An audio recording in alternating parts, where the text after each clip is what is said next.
Well, welcome everybody. we are we are continuing our Kenneth Smith philosophy series, and this is the current series we're doing. Within that is the work on his column End Times in the Comics Journal from the 1999 to 2000 time frame, which is now being collected into a book called Millennia in Microcosm. We have been working on the first section of Millennia in Microcosm, which is we're in chapter 4 on the ancient world, in which he's attempting to give us an understanding at a pretty complete level, at a usable level, not just a memorizable level, but a usable level, an understanding of how the ancient worldview differs from the modern worldview, to try to get to see how someone like Aristotle saw the world in ways that for us, unless we go through this process of learning to see the way he saw, we just don't. But we think we do. We think we know what he means by the words he's using. We think we know what his lines of argument are. But what we're doing is reading a modernist interpretation and worldview that was completely alien to Aristotle, into Aristotle.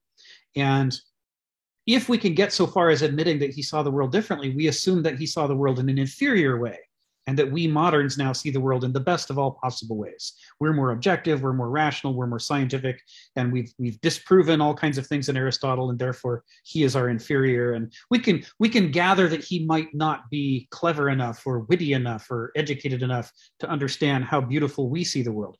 But what we're not prepared for is the idea that every worldview, including the modernist one, has its deficiencies, and that it's not just that Aristotle's different in seeing the world from the way we see the world, but that in some ways he sees the world more clearly than we do, just like in other ways we see the world more clearly than he does. For us, the idea that anybody in the past saw things more clearly than we do is anathema. It's blasphemy, because modernity, by its very name, implies that just by coming later, we are better, and there's a great march of progress, and we're further up the stairs, and therefore, everything before is some primitive version of us. And Kenneth is trying to dislodge this deep ideology from our minds. This ideology we don't even know is there, but that colors everything we think and everything we say. He's trying to break it loose by showing that when you come to see these different elements of the ancient worldview in their own terms, not in modern terms, you come to realize that they are a different perspective. It's like looking at some complex object from another angle. That intrinsically means it's going to see things that we miss from our angle. Whether we like that idea or not, the modernist perspective is just one perspective. So we're digging into that. Within the chapter on the ancient worldview, we're in section B, and section B is Custom and Nature, Aristocracy, and Philosophy. Let me put some links and titles in the chat so that we don't lose them. There's the link to the essay. The title of the chapter 4, is there, Ancient Civilization. And we already went through part A, Nature as Becoming and as Intrinsic Truth. And as we've discovered, that's fundamental to everything else he's going to say about the ancient world. And now we're wrapping up section B of chapter 4. Section B is Custom and Nature, Aristocracy, and Philosophy. And this is where he's applying the idea that nature is a source of truth that is higher than reason, higher than logic, higher than science, that nature is the ultimate source of truth. He's taking that and applying it to the Greek conception of human nature and of human culture. How do they work? What are they for? And how much does it affect the way that we see the world? And we're in the final paragraph of that. We spent all last week, 3 hours we spent on 2/3 of a sentence.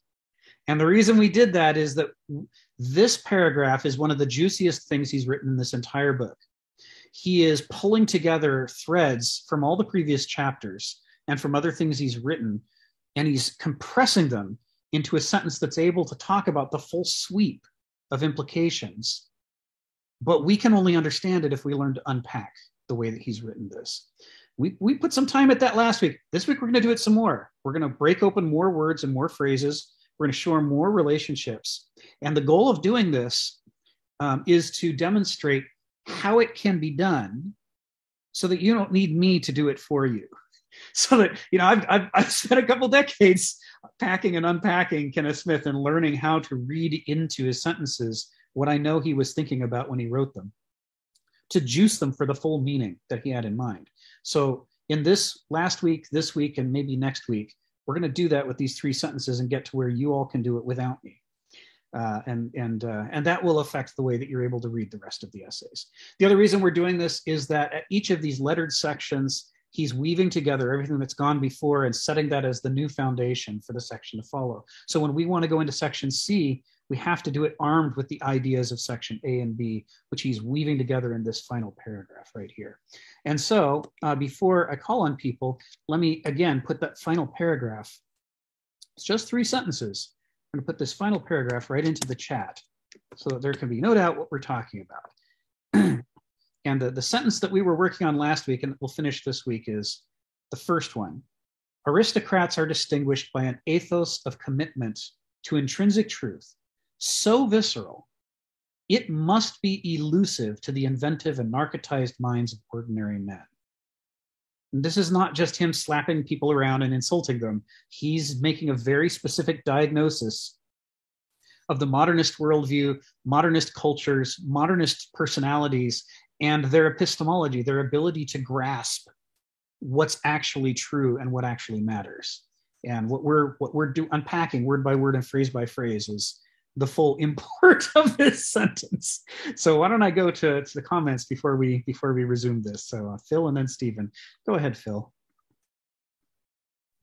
Yeah, I was thinking about Plato. I know we're talking about Aristotle, but since he's an important part of, particularly in the Republic, about the ruling class, the aristoi. And I was thinking specifically about his forms, which is very important. And Plato's sort of even suggests that even aristoi can't quite get to the form because it's sort of an aspiration, yes, that you can reach. And so it's beyond the divider line. It is like transcendental. But I was thinking that perhaps there is a way that you could come close to it with the 3 what is it called? Cardinal virtues. Okay. And this is my thought. And it has the relationship of how to turn disorder into order, chaos into order, in a very complex world. And increasingly more so, particularly in the contemporary world, when there are more and more things about how things work. So this is not to criticize the Greeks, but it's just to acknowledge that the world has become even more complex. Yes. And my thought is that it has to do with that idea of, in a sense, deriving order from disorder or chaos. And the 3 cardinal virtues are, of course, truth, beauty, and goodness. And hopefully that provides a rope to salvage humanity, perhaps not to reach it, but at least reach these cardinal virtues, which allow us to reach into the forms themselves. And the form of truth is the conceptual ability to organize apparent chaos into comprehensible complexities. Complexities are organized. That's very different from chaos or even complicated.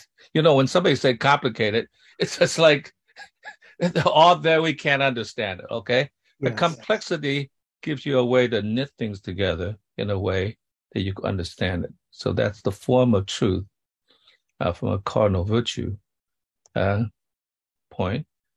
The form of beauty is the sensuous ability to comprehend and appreciate the harmonies within dissonances. And, like the world seems to be full of dissonance, things that are harmonized. The ability to, in a sense, put that together in a way to see that these dissonances are in some sense, a part of harmony in a more complex way. And the form of goodness is the human spirit's to recognize and embrace the diversity of spirit among others, to knit together a culture of unity and difference, which is sort of like a kind of tolerance within limits, to be able to not just sort of say, oh, you're wrong, I disagree with you altogether, whatever, because we come from many, many traditions and many, many tribes. So the cosmopolitan person is one who has the ability to, in a sense,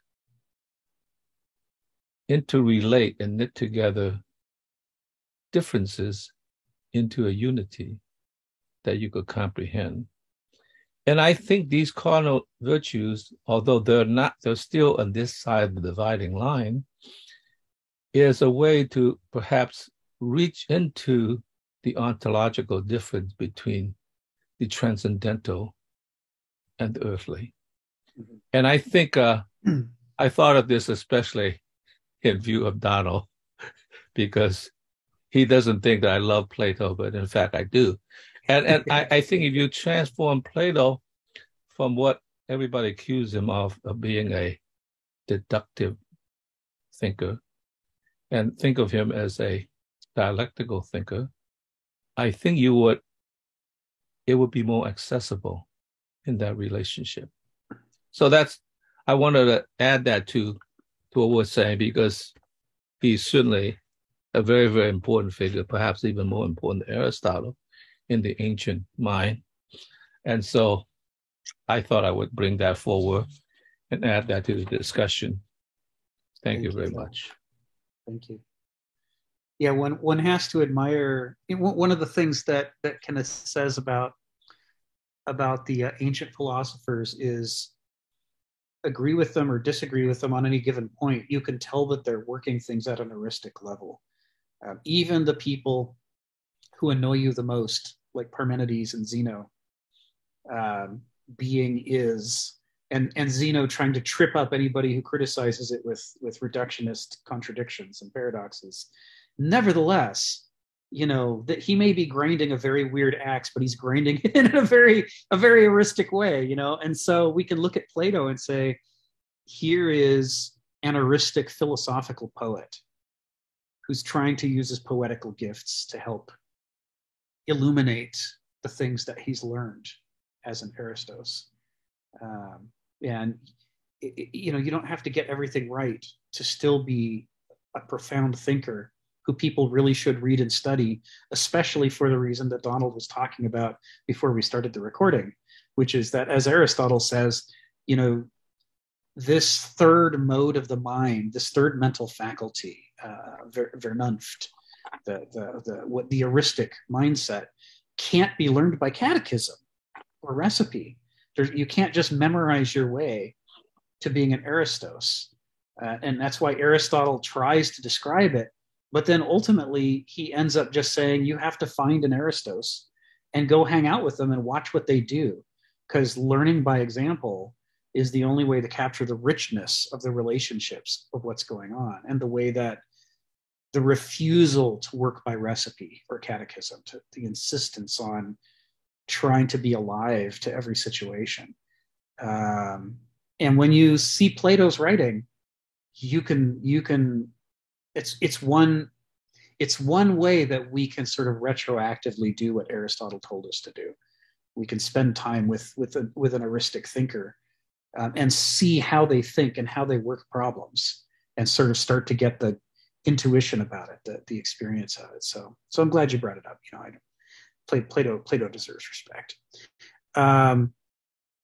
Stephen, you got your hand up. Go ahead.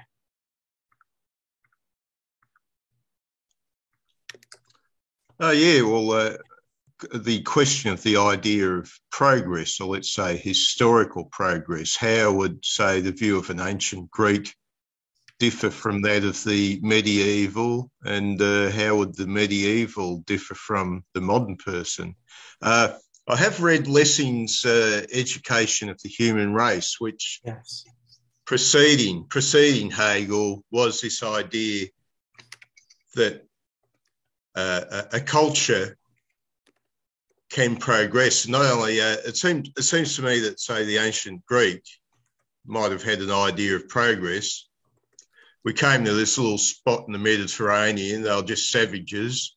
We gave them civilization. We end up building a glorious Greek city with, all the things with the theatre and all that. And we've flowered. So it's obviously the ancient Greek could see that the culture could flower to its full potential. Yes. The modern idea of progress, well, you see in the Education of the Human Race, the idea uses the example of the Hebrew people, who are a savage pack of animal herders who are gradually raised into a moral and civilized race of beings. That morality and civilization is ingrained to the point where they're in Babylon and they're the equal of the Babylonians. So what is this idea of progress? Because we're still out there, the jury is still out. Is progress ultimately going to work, or is it going to be a failure? We have the example of the Greco-Roman period, made great progress, but then they fell off a cliff and fell down the stairs, and it took them a while. And the Western civilization crawled back, climbed out of the Dark Ages and came back with a vengeance. And, it's, for me, I'm not sure whether I can dismiss the idea of progress or not. But I find also as well as that, this question: why does he say the Aristos had a commitment to truth which was so visceral, so intense? Yes. Why did the Aristic personality, perhaps from a very early stage of development, feel such an intensity for some type of truth? How was this felt? Thank you. Thank you, Stephen. Yeah. So the notion of progress is a deeply modernist one, and part of the function of the modernist conception of progress. I'm obviously not ruling out other definitions of progress, but the modernist definition of progress is constructed in such a way as to justify the modern epoch considering itself better than all previous epochs because it's the last one. In the Great March of Progress, we go upstairs, and whoever's at the top stair is better than the people who are at the lower stairs who precede them. And so what's interesting is that we talk a lot about the heuristic culture of agon, struggle, that says, like Sisyphus pushing the boulder up the hill, it's not a punishment, it's a reward. And it's a misunderstanding by the masses to think that Sisyphus is being punished by being forced to roll the boulder up the hill. It says, trying to roll the boulder up the hill is the job of any Aristos. And they want to do it, and they have contempt for people who won't do it. Because if you don't do it, it means that you're just wallowing in your subjectivity, whether it's an experiential subjectivity or an ideological subjectivity, the intellectual realm of noesis in its naive form, or the experiential realm of gnosis in its naive form. And Aristos says, I see the evils that come from those mentalities, and I myself went through those mentalities. And I had to fight hard to get out of them. And I know that there are siren songs singing inside of me at all times, inviting me back to give up this stupid boulder pushing and just enjoy the feelings of certainty that come from adherence to an ideology, or the feelings of certainty that come from narrowing my world to the parochial experience of my own life. And both of those things, they want me to go back. And the way that I avoid that is through this, I set up an emotional counter force Just like Heraclitus says, if you want to create a dynamic system, you have to set up a counterforce against a force. Because if you just try to stand still, the force will pull you back into it or push you away or whatever it's designed to do. And so they set up, we talked last time about resentment versus contempt, right? And what the Aristos sets up is contempt. And just like potty training, we all go through it, and part of us learns to see peeing ourselves or pooping ourselves with disgust. Later, when we get older, we can have more empathy for people who struggle with those things. But when we're going through the process of the training, we are taught that it's icky, to pee yourself or poop yourself, and that you want to avoid it because however much satisfaction it may seem to be giving you at the moment, it's the downsides aren't worth it, right? The same is true, not for someone who comes from a family that doesn't have this problem, but if you come from a family that has a genetic predisposition to alcoholism, like I do, that the siren song of alcohol is different for me than it is for my wife. She doesn't have alcoholism in her family as a genetic component. I do.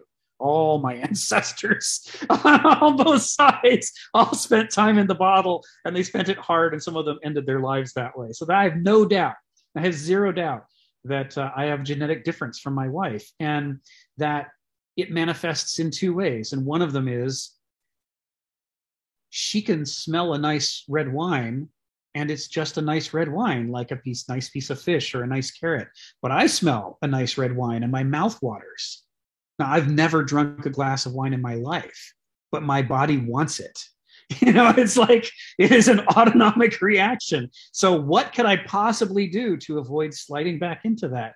I have to erect an emotional architecture of contempt and disgust, and say, I don't care how badly my body wants it. In fact, the fact that my body wants it makes me want it less as a superstructure, as a character. On top of that, I have to push back against it with the same force with which it's pulling me. Otherwise, it'll win, because it's always there. And I sleep sometimes, and I can't always be paying attention to not sliding back down the hill. So I have to put strength up there. So this is part of where the visceral part comes from, is that an Aristos, just in the same way that a Banausos had to struggle to extract themselves from the dualic matrix that they were born into, their native form of idiocy, so too that so they're a self-made person.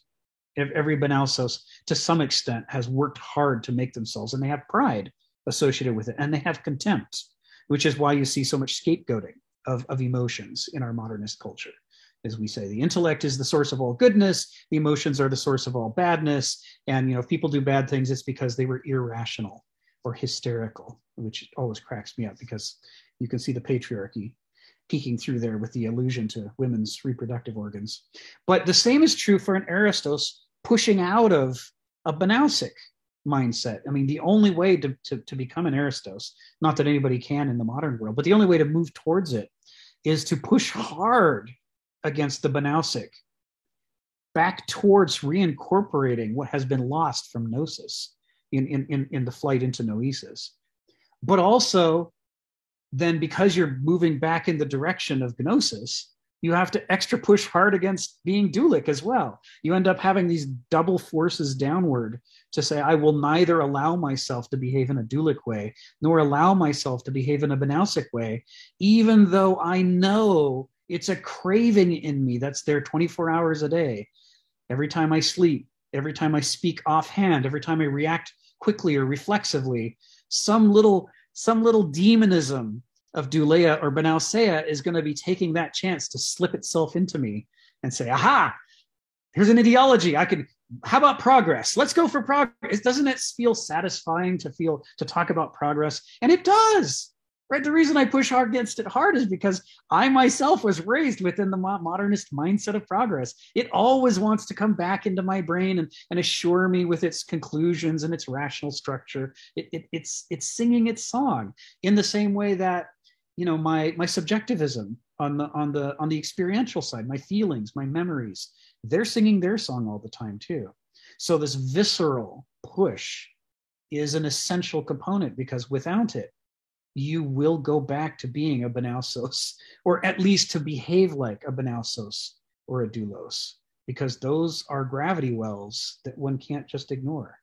It's like, to orbit a planet, you have to be in motion. You can't just set up a satellite a certain distance from Earth and then let go. It'll just fall right back to Earth. That's the way gravity works. And that's the way Doulé and Benausia work. They are always pulling. So I'm glad you brought that up, Stephen. And this is a theme we're going to see throughout Kenneth Smith's work, which is what we might call an anti-intellectualism, where it's not that he's opposed to thinking. It's that he's opposed to the dry, value-evacuated, emotion-avoiding form of thinking. He says, because that's just Benausia. That's what Benausia is. If you do that, there is no way to be an Aristos and engage in that kind of thinking regularly and not slide back into being a Benausos. You need your emotions to help push you back off from being a Benausos, because it is only in the use of both basal mentalities that we're born with that we're able to push ourselves off against and get a chance to look at the world with an adult mind. So thank you for bringing that up. So I was just dropping a few of my notes from last week into the chat about some of the terms that we've covered already, and what some of the associations were that I was putting in my notes before when I was preparing for this for last week's session. I'm just going to drop them in there, and then we can pick up where we left off, which I believe will turn out to be with the word elusive.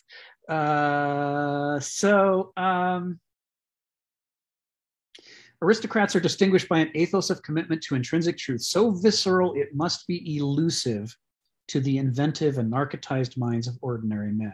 So we'll finish up with the elusive and then move on to inventive and narcotized in minds and ordinary men, each of which is a packed term in the way that Kenneth Smith writes. So a few, let's see, we were citing a few of his parables last week, like Otherwise 41, Invisibility, helps to shed some light on what he means by elusive. We recognize that if he's talking about elusiveness, he's talking about hiding, and therefore he's talking partly about Heraclitus and nature loves to hide. And the relativistic confusion that happens where our experience of searching for the deep principles of nature makes it feel as though nature is hiding from us, when the truth is it's the structure of our very minds and the way we look at the world that hides nature from itself. You know what I mean? There's a foreground background problem here. We are imputing to nature an elusiveness it does not actually have. The elusiveness is caused by the way that we approach the world.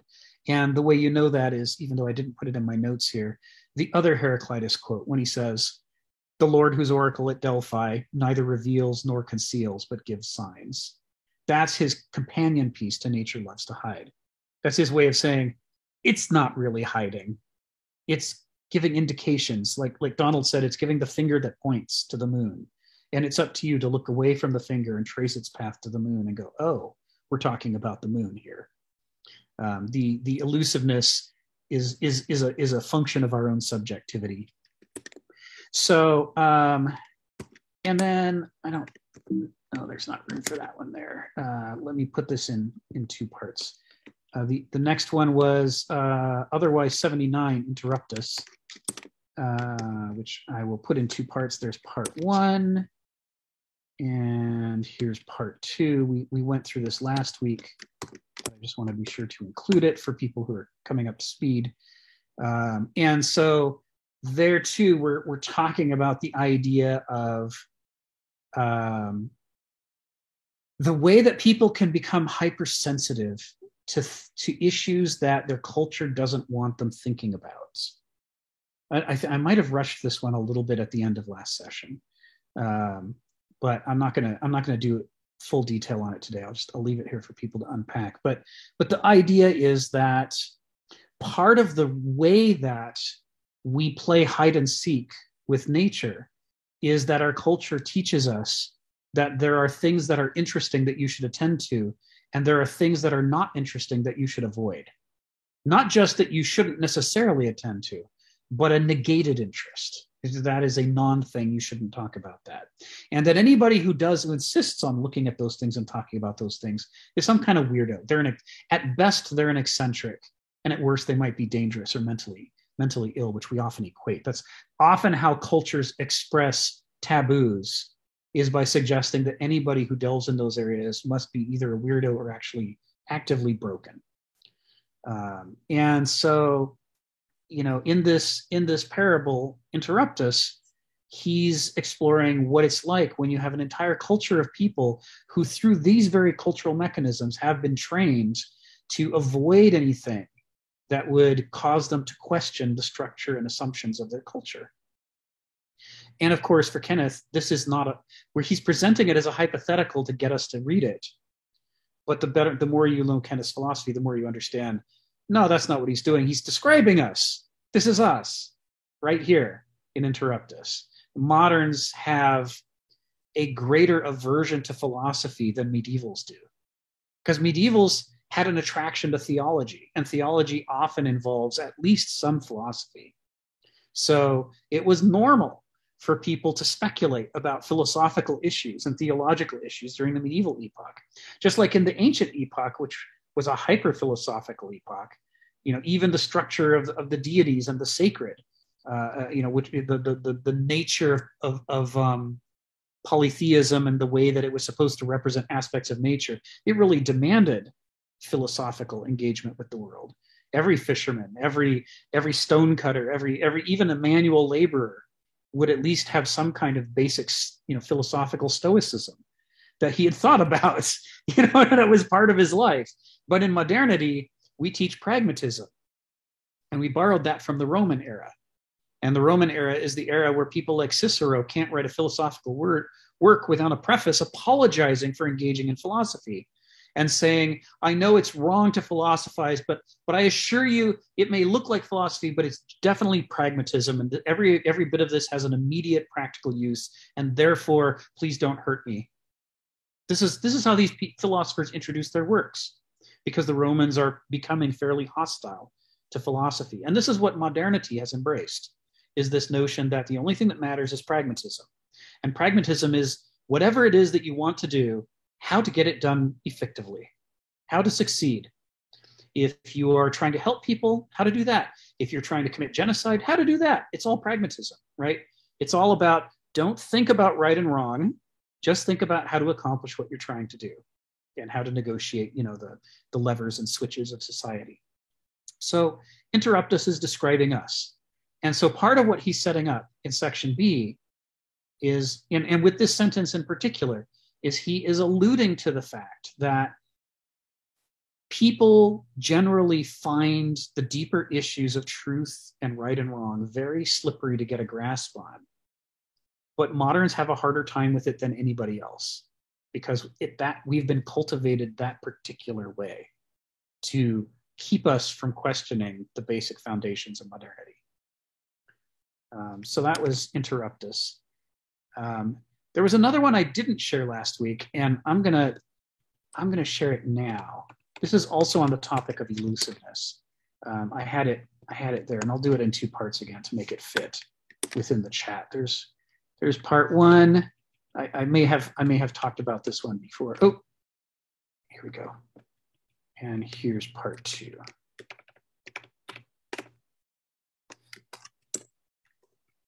And we'll just go ahead and read this.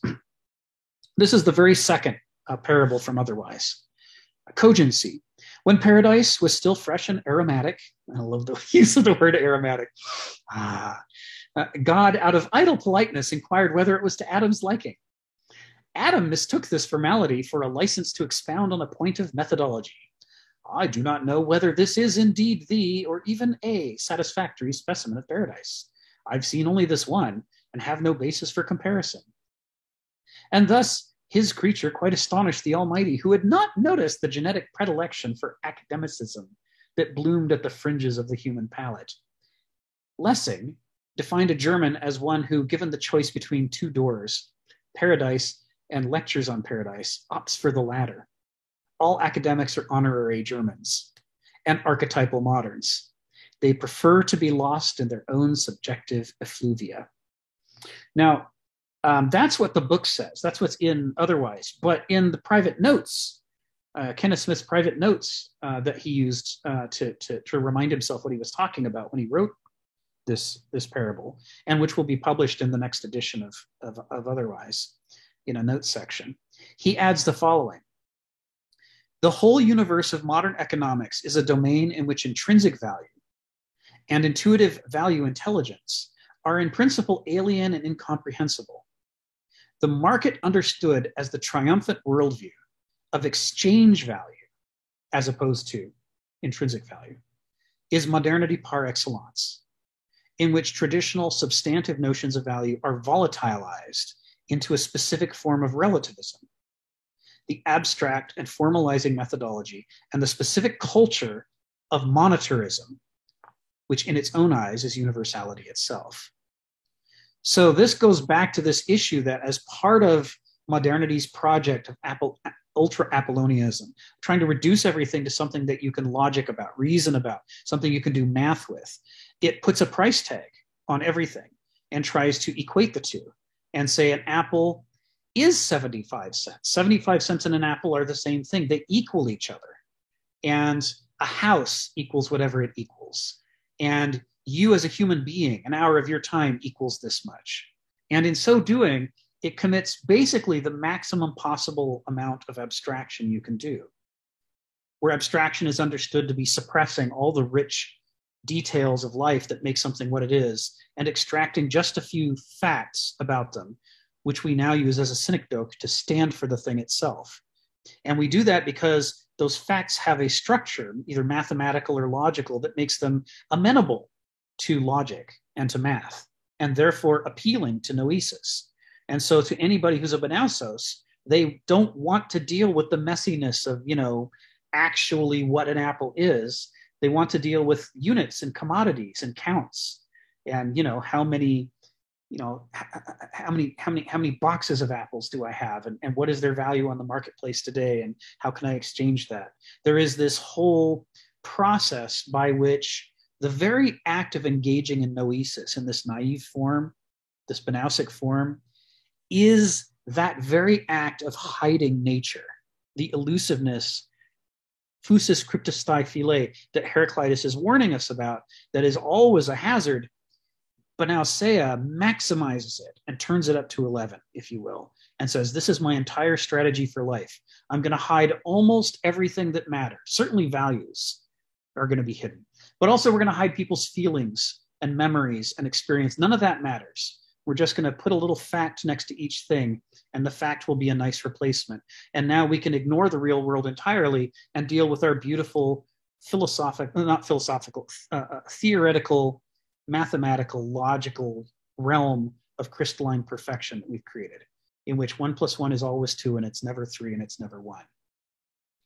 This is the mania for order that he's alluding to here, that the modern world is built out of. And it absolutely depends upon hiding nature. If you can't hide the truth of nature, then logic and math fall apart. You have to be able to say these two apples, 1 apple + 1 apple is 2 apples. You can't say 1 fresh apple + 1 rotten apple equals 2 rotten apples, and therefore no apples I can eat, because that's the messiness of life that mathematics doesn't want to deal with. You have to say all apples are the same, even if one of them is rotten. They have to equate. Everything has to turn into this abstraction. So about this generation of abstractions, I had one last thing to add, and that'll wrap up the unpacking of elusive for now. And that is from his second book of parables, Webs, from an essay he calls Third Aspect, Abstraction as Ideology, and Ideology as Abstraction. He says the following, which I've just pasted into the chat. To call man a making animal, homo faber, should be interpreted materialistically, as if things were all that we make, only by dolts. There he is being visceral, right? Only by dolts. For we frame the very terms in which we portray the world and ourselves. That is, we make the terms. We're not just making buildings and tools, we're making the words and the way that we think about the world. We set out an implicit logic or method for making sense out of what is evident to us. An elusive inner fabrication, the spinning of words and ideas as metaphors, is our preeminent accomplishment. He's saying, for Homo sapiens, this is our stupid pet trick. Can't run like a cheetah, can't dive like a peregrine falcon, but we do this thing. We make ideas and words. And then we exchange them for reality and say, this idea now is reality. And I'm going to live in the reality in which the way I've defined things is what's real. And what it refers to is not real. That's just the background. An impalpable making, which is a kind of doing or performing. And here we have homomimesis, right? Performance is being alluded to. Indeed, the very word fiction comes from the same root facere, to make, as factory. All fictions are things we have made, just like we make a stone tool. Going back to Phil's thing about splitting the stone.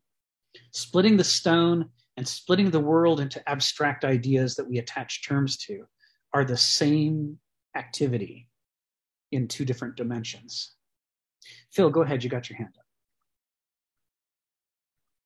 Yeah, well, it's great that you sort of like uncover the cover up, so to speak. So that's true, and I'm thinking that itself seems incomplete in the sense, because in order to make it complete, you have to, in some way, make people lose the attachment to the world, to the earth, and its senses, right? Yes. And the way you do, and capitalism has done a good job by giving you a substitute. So not only do you have the ideology, you have this like delicious pie. You have these wonderful things, and they seem to match, or even better, than the thing that was originally there. So in a sense, the capture, you have to,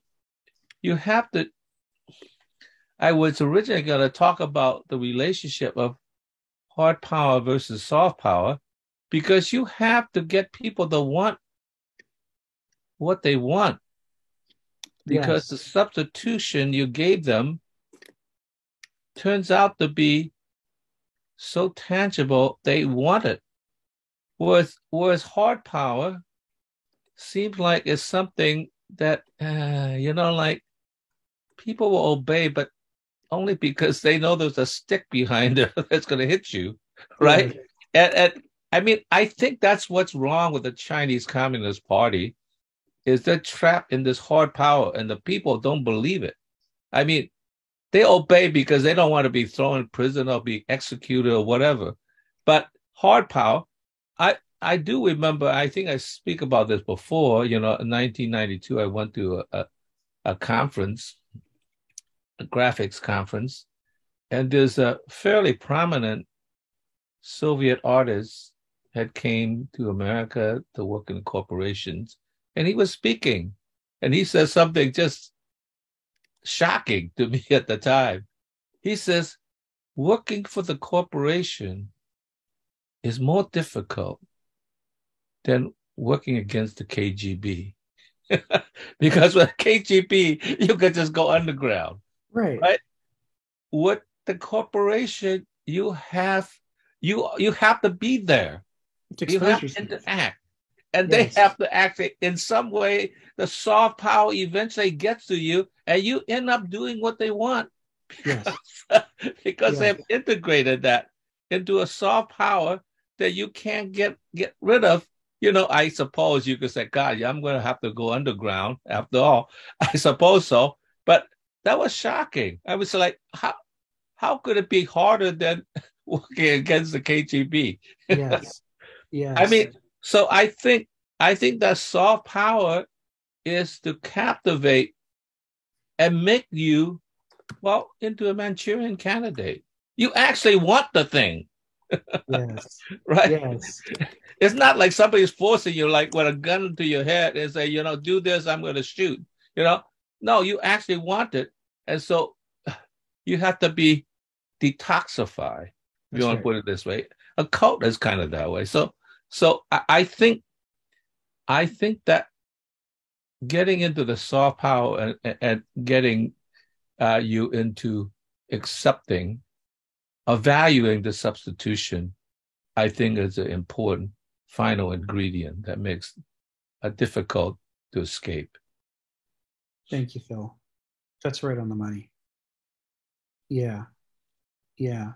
This is the thing about this, the reason that people fall into these two character types, the reason that they decide unconsciously to become a doulos rather than a Menausos, or vice versa, or either of those rather than an Aristos, is that their wants are structured in such a way that most of the things they want adhere to one or the other character type. And it just seems like the path of least resistance. And if somebody whose wants were Dulic, for whatever reason, tried to move themselves in a Banausic direction and say, well, I'm going to try to be an intellectual, what they would keep finding the soft power of their desires turning them back around the other direction, because they'd be looking at these Banausic goals and not feeling anything for them, or maybe even feeling repulsion from them. But they'd look the other way at the natural Dulic goals, and they'd feel an attraction and say, well, that's how I feel. That's more how I want to be. And it doesn't require a conscious decision, because most of us is unconscious anyway. The unconscious part of us is constantly reevaluating everything around us and going, I think I want to be more like my character type because all my wants are there. It's why Heraclitus says over and over and over that it would not be better for people, for human beings, to get what they want, because we want bad things for ourselves that we think are good things. He talks about how to fight one's own desire is the hardest of things, because it's always there and it's always working on you. You can only be conscious sometimes. And when you're conscious, you have all these different things to think about. But meanwhile, on the back burner in your unconscious, the desire doesn't have anything better to do than relentlessly work on you and look for opportunities. And you could be trying to logic your way through a situation. You could be a Banausos, and you're faced with two equally plausible logical outcomes. And if one of them has a stronger desire charge, your unconscious is going to make it feel more plausible to you than the other conclusion. And you'll say, well, I just don't buy the other conclusion. And because you're a Banausos, you'll say, I don't think it's logical. I don't think it's rational. I don't think the evidence is present. You can have a million rationalizations, but the real reason you did it is your unconscious desire wants to go the other way. And, it can rework the rationalizations to get you either place, depending on where it wants you to go. So, soft power, Phil, I think that's right on the money. And it's fascinating how many moderns define freedom in terms of freedom from hard power. But they could completely capitulate to soft power, and then they think they're free because they wanted to be a captive, as it were. And they think that freedom is being the kind of captive you want to be instead of actually being free. They can't even conceive of how could freedom be separate from my desire. It's an orthodox proposition of modernity that they're equated to the two. Life, liberty, and the pursuit of happiness. Pursuing what we think will make us happy is just right there with life and liberty. And for many people, unconsciously, there's equal signs between them. I'm not really alive unless I'm free, and I'm not really free unless I'm chasing after my desires. And there's Heraclitus spinning in his grave with enough force to power, thousands of homes' electricity every year. Going, that's not freedom, you idiots. Stephen, go ahead. Well, it's a problem with the rise of the modern technocrat, that there's a broad range of people who think, hey, I went to university, I must be good. And, if only we had the power. The technocrats want to rise up and become the new power because we'll put all the nuts and bolts in the right place in society and we'll be happy forever. Yes, the machine utopia. And the problem, I find this is a problem with the humanists, is that they're on that track. They believe that man is good and he will desire the good thing. Of course, they admit there are a minority of human beings that are just made bad. So if we eliminate them, we'll be okay. But this is where I've sort of been, the difficulty which grew up in me with the humanists was this claim that man is good. If you just tell them that, they'll deny it. But that's their idea, that we must, if we desire, and desire is like the word destiny, our destiny must be a good place. Yes. And my problem with all their theories that say, for example, this idea that the modern is on a plateau, which is just way above anything that happened in the past. I mean, so much so that we must look upon the inhabitants of the past as being in a tragic state, and we'd want to invent a time machine to go back and give them all poison capsules that if they're living in 200 BC, their life must have been so tragic that they would want to die because they're not us. Yes.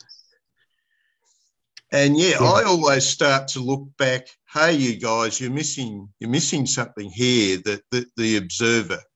And the observer is this creature made of meat, which, materially is very sophisticated. And this is a thing which really annoys me with humanists. The material human being is far more sophisticated than even they imagine.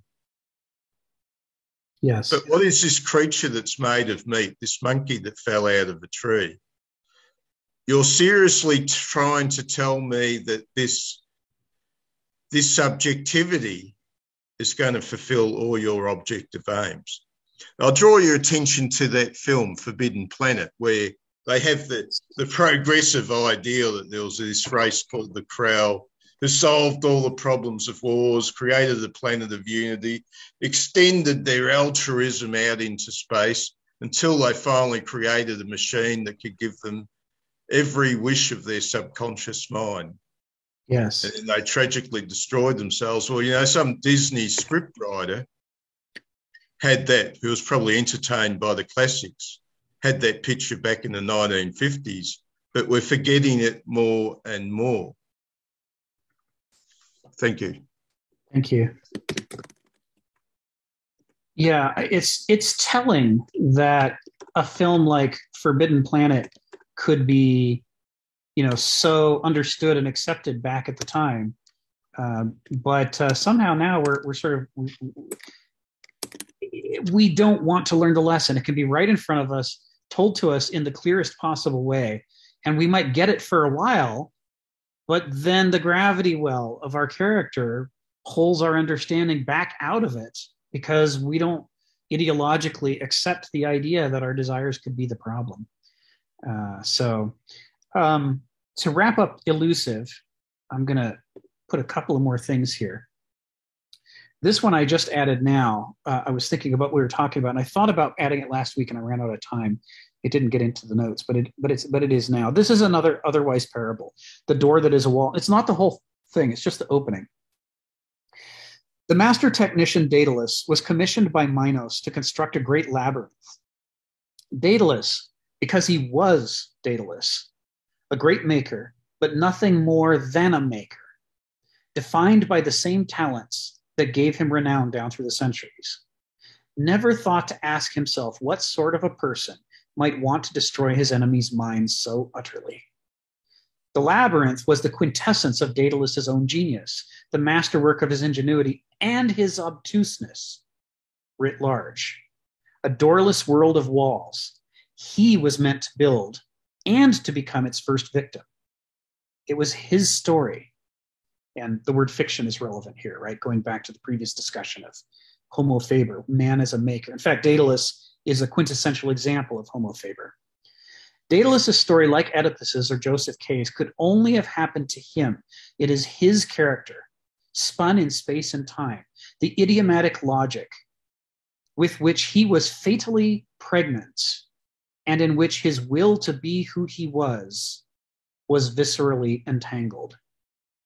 Now, in this, he's citing Heraclitus' character as fate, ethos anthropoi daimon. Remember, we had the word ethos before. It's all over this. Character is fate. What does he mean by character is fate? He also means fate is character, right? Because in Greek, when you're doing the copula is, it works both directions. And that's something that English doesn't do as well. And so we often misunderstand Greek writers by assuming they meant things in only one direction and not the other. But these guys were, there was no mass production. They were having to write these scrolls by hand. And, it was an enormous amount. They spent an enormous amount of time polishing their language before they wrote it down. There's a lot more redrafting than there is now.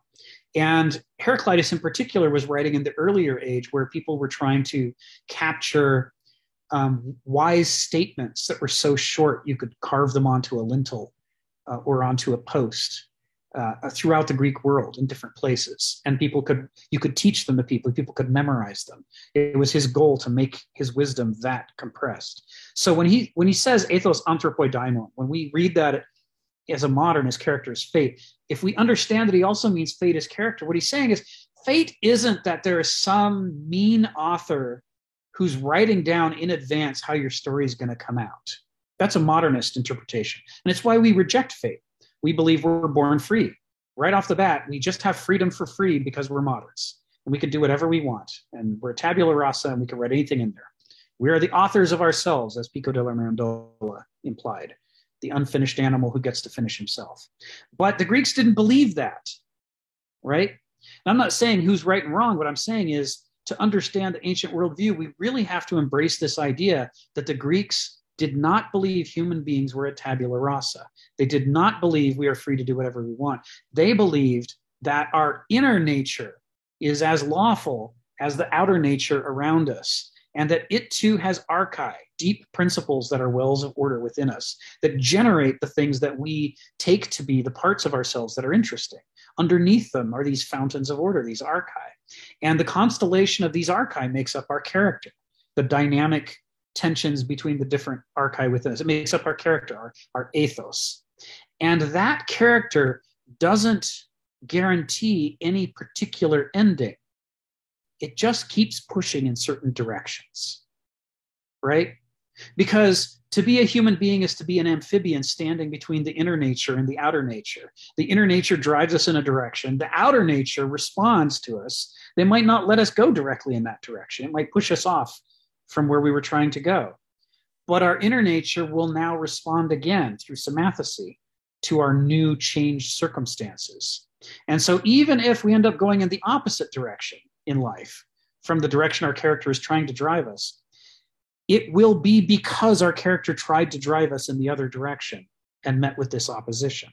So even if we end up 180 degrees away from where our character seems to be pointing, it's still our character that's half of the drive. We got two hands on the steering wheel, the outer world and our own character, and they're fighting for where the car is going to get steered. And that's the human condition. So as a result, the story of people's lives, yeah, granted, a huge amount of it is going to be based on what's outside of us that we don't have control over. But the Greeks understand that a huge amount of it is going to be because of what's inside of us. So their concept of fate is not that you get to a certain punchline no matter what, but that your character is always pushing in certain directions. And if it finds an opportunity to get you that direction, it will take you there. That's who it wants you to be. So this parable is Kenneth's way of saying it's not an accident that Daedalus builds the labyrinth and then finds himself a prisoner. To a modern, it's like, whoa, who could have seen that coming? Or, oh, the writer decided to make it that way for ironic purposes. But none of that stuff's real. That's not from a Greek perspective.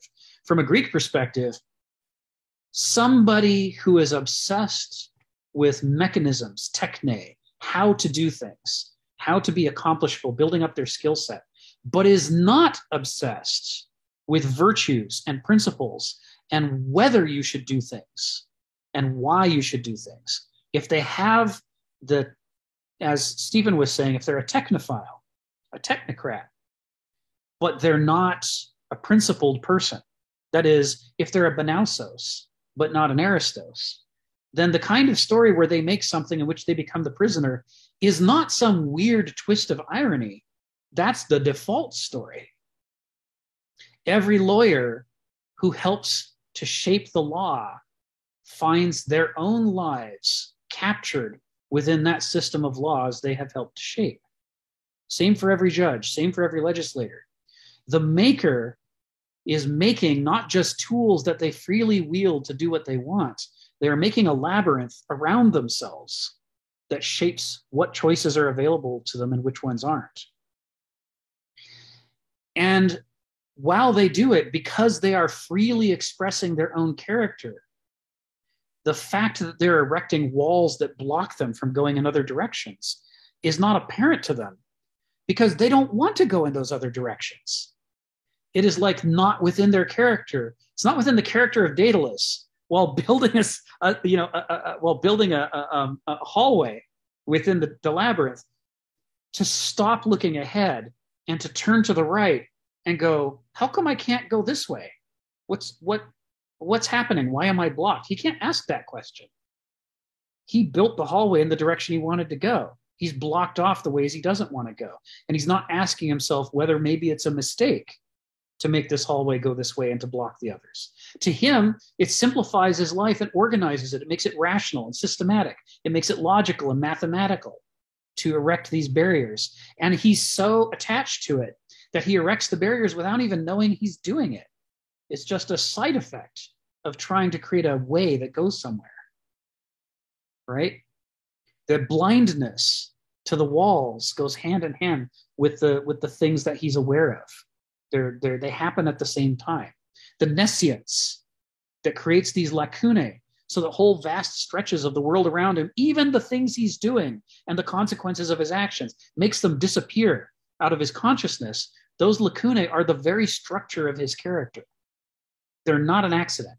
They're his fingerprints over and over and over. The whole labyrinth is his fingerprints.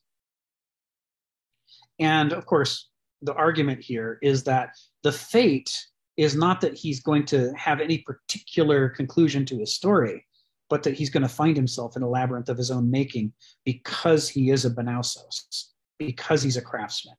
He builds things and doesn't wonder why and whether he should. And because to be a Banausos is not only to do that, but to do it without knowing that you're doing it.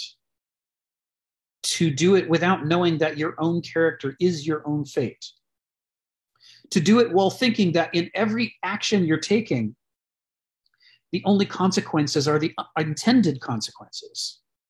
To be blind to the law of unintended consequences. And to see a world in which you don't see the minefields and the cliffs and the blind alleys that you're constructing everywhere because it's just not possible that you could be doing all that. You have an ego-driven, intellectual, willful view of the world in which it doesn't constrain us. We constrain it. We tell it how we want it to be.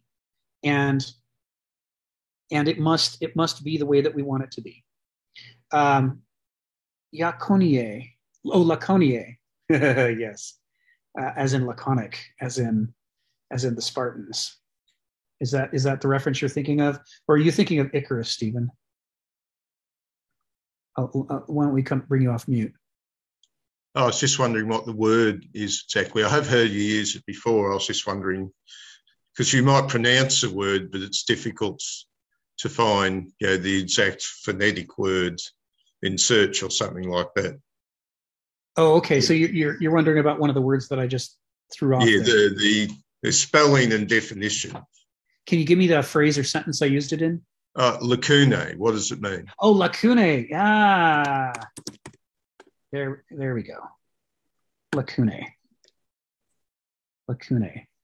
Thanks for asking. Yeah. So lacunae are dropped out portions of a document.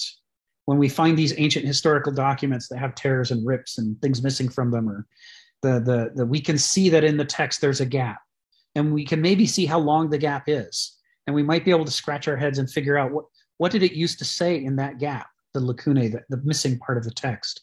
But the problem is when our character and our worldview project lacunae all around us onto the nature around us and the nature inside of us, it doesn't give us a text that has gaps in it. It gives us a text that seems to be filled in and complete. And thus, we don't think there are any lacunae there. And that's exactly why there's lacunae there, because we can never fix it, because we never know that they're present. We aren't aware of the problem. And so Daedalus builds his labyrinth and has no idea he's trapping himself, because he can't see the walls. He can only see the paths that he's laying out. And to him, there's all kinds of paths, and they seem to go wherever he wants to go, until he's trapped and he wants to go in a direction that he didn't plan for. And now suddenly, he may not quite see the walls, but he can feel the experience of being trapped and not understand what's happening. This is how character is fate in human beings. We create these constructs of consequences through the actions that we take, and all the unintended consequences are invisible to us. And indeed, they may be invisible not by happenstance, but because it is our character, through the way that we abstract the world, to suppress those things into the background, into our unconscious, and not be capable of seeing them. So this is, all of this goes to the word elusive, right? What's the sentence? The sentence is, aristocrats are distinguished by an ethos of commitment to intrinsic truth so visceral, it must be elusive to the inventive and narcotized minds of ordinary men. The point I'm making here is, when he says elusive, he doesn't mean it's intrinsically slippery on its own, and he doesn't mean it's a coincidence that we don't see it. He means we are fated not to see it. Ordinary people, the structure of their minds, which he's diagnosed in great detail in his books and articles, including, in the setup before this, and we've talked about it at great length.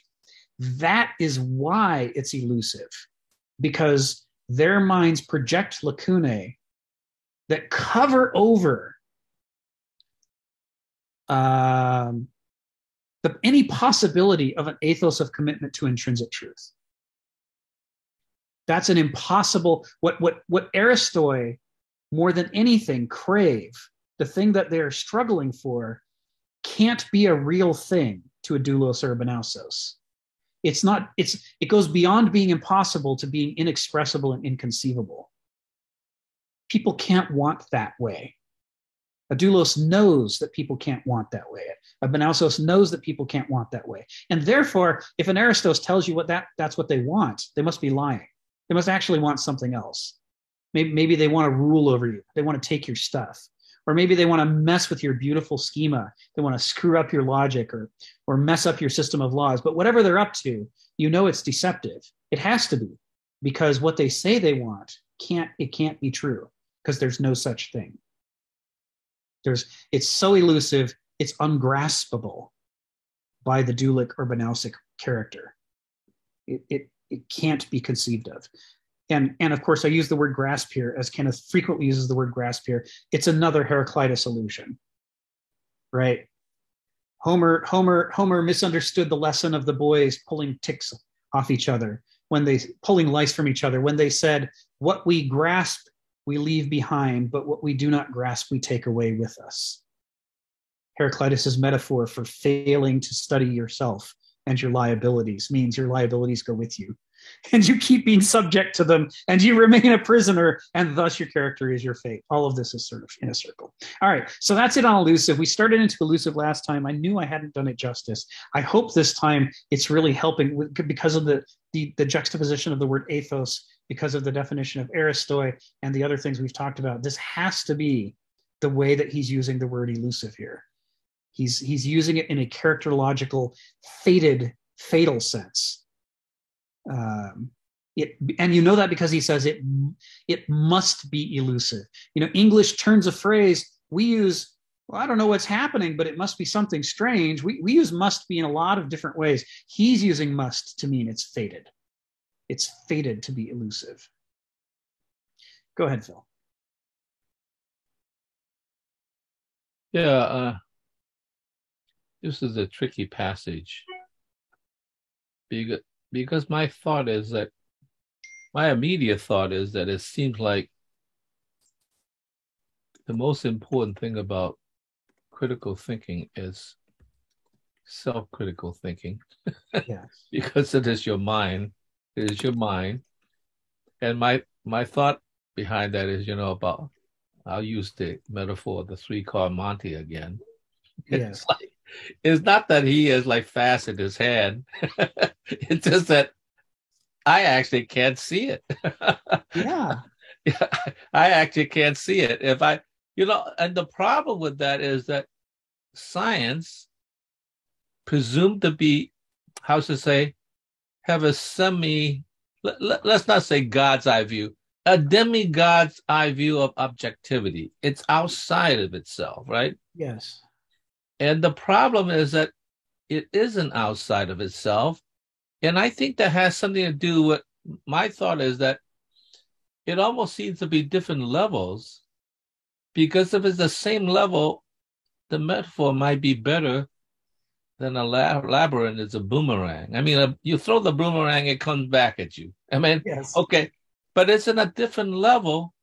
Then in a sense, it's like you're existing on one level, and in a sense of be outside of yourself to a certain degree, you have to be in a different level of thinking. And so it's hard to be in a world that we quite often think of it as, well, I'll use the word, but I don't want to use the word. You to think of the world as kind of flat. I mean, it's all here, right? Yeah. In fact, it's not all here. There are so many layers of ideas and everything that it's difficult to see it all here. So that's why the flat earth is not correct, because it only looks at the houses of the existential, touchy-feely world. And so in some sense, which means that the mind not only is blind to one level of seeing, it has to be able to, in a sense, successively go up and down an elevator, different levels, in order to see the thing that doesn't seem to be there, Yes. And when you're there, the only way you could describe it is like, it seems to be invisible and hiding. Yes. Yes. Right? But when you go up to the next floor, it's like, no, it's not invisible. You have the visual roof point of view. You could just look down on it. Oh yeah. Oh, now I see the plant. Yes. The plant. So yeah, it is confusing, because now you have to introduce levels of thinking. So the dialectical thinking is about putting yourself on a kind of, I won't quite call it a high rise, that's too much, but a multi-floor thing. You could go up and down, in a sense. Yes. The various floor plans, which when you're in it, it's just space. Yeah. Well, what you're saying here is so important. It's the natural experience of naive gnosis that an infant is born into, like we talked about, from the testimony of people who grew up without sight and then had it restored as adults when they were fully thinking, cognizant people. And what is it like for the very first time for your brain to experience vision? It's like a surface pressing against your eyeballs. There's no depth. There's not things in it. It's just a big colorful mosaic. And at first, the people report it's incomprehensible why sometimes you walk forward into the mosaic and it seems to give way and you can enter the mosaic. So that is it doesn't look like you can at first. And the brain has to learn to interpret that there's distance and complexity to it. And then other parts of the mosaic, you say, oh, well, I'll walk into that. And nope, that was a wall. And it's like, how can I distinguish which parts of this surface are really present and which parts of this surface are being projected from a distance? So that visual metaphor can act as a metaphor for understanding the world too. Like you're saying, it looks at first like a flat land. in which the things that are real must be the things we directly perceive. And it takes a while to understand that this apple tree that you're admiring in the backyard isn't the only apple tree in the world. There's uncountable numbers of apple trees, and no two of them are the same. And yet at the same time, they're all apple trees. And like, you know, honestly, we're all at a point where we've sort of forgotten what a mind blower that is for a 2-year-old or a 3-year-old. It's like, they're all different, but they're all the same. I mean, they are and are not apple tree. What? You know, it's like, this is contradictory until you learn to understand that meaning, just like you say, has to have layers to it. And this goes to the heart of the Greek use of the term essence or essential, which anytime Kenneth ever says essence or essential, he's talking about this quality, which is, you know, are we talking about the surface phenomena of things? The you know, what a storyteller calls the characterization of a person. They're this tall, their hair is this color, their voice sounds like this, they use this turn of phrase. Or are we talking about the deeper level of the person, their character, which is generating all this stuff, which is, you know, in Greek terms, are they a doulos or a banausos? Are they, you know, what's really going on at the deeper level of fundamentals? And for the Greeks, what is essential is what is below the level of characterization and down at the level of character. What is the core nature? What are the core principles of this thing that generate it? That's the essence of the thing. The fact that it has 17,000 leaves this year and last year it only had 16,000 leaves, that's not essential to the apple tree. That's just how it is at the moment. But it changed before and it's going to change again. But it's always going to be expressing its apple tree-ness one way or another. And its character is going to feed it, drive it to generate leaves in some configuration. And it's going to be unpredictable exactly how it comes out. And if we get obsessed with the details, we'll come to think that, you know, that's not the same at all. And it's totally different every time because look, this leaf is in a different position and does a different count. But if we drive to what's essential, we get underneath that layer of noise and busyness, and we can see that it's a deciduous tree that's going to put out leaves every year that it's alive, that it can. And it's going to do it adapting sensitively, moment by moment, to where the sun is, where the other plants are, where the leaves are. And that means it can't do it the same way twice. And that too, that adaptiveness, that symathecy, that learning relationship and adapting relationship is also essential to it. In a way, a precise count of leaves is not essential. So, yeah, these issues you're talking about, these go right to the heart of the Greek worldview. This is how the Greeks saw things. They wanted to distinguish these things and build up the layers of understanding. Thank you for that. Donna, go ahead. You got to come off mute, though.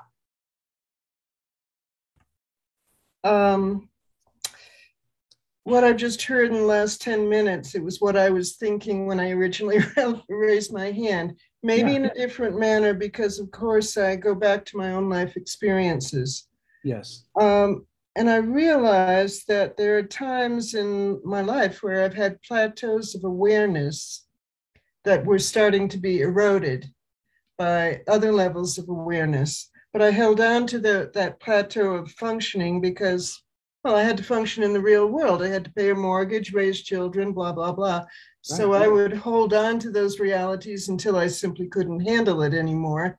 And I had to move on. Yes. And initially, when I was younger, I think these were very traumatizing times to move on because, again, your whole network, your whole coordinates, they just disintegrate and you have to, but there is something driving you to do that. So, and these experiences I've had when I'm going through transition, and I know I'm not alone in this, there's simultaneous realities and awarenesses competing with each other. Yeah.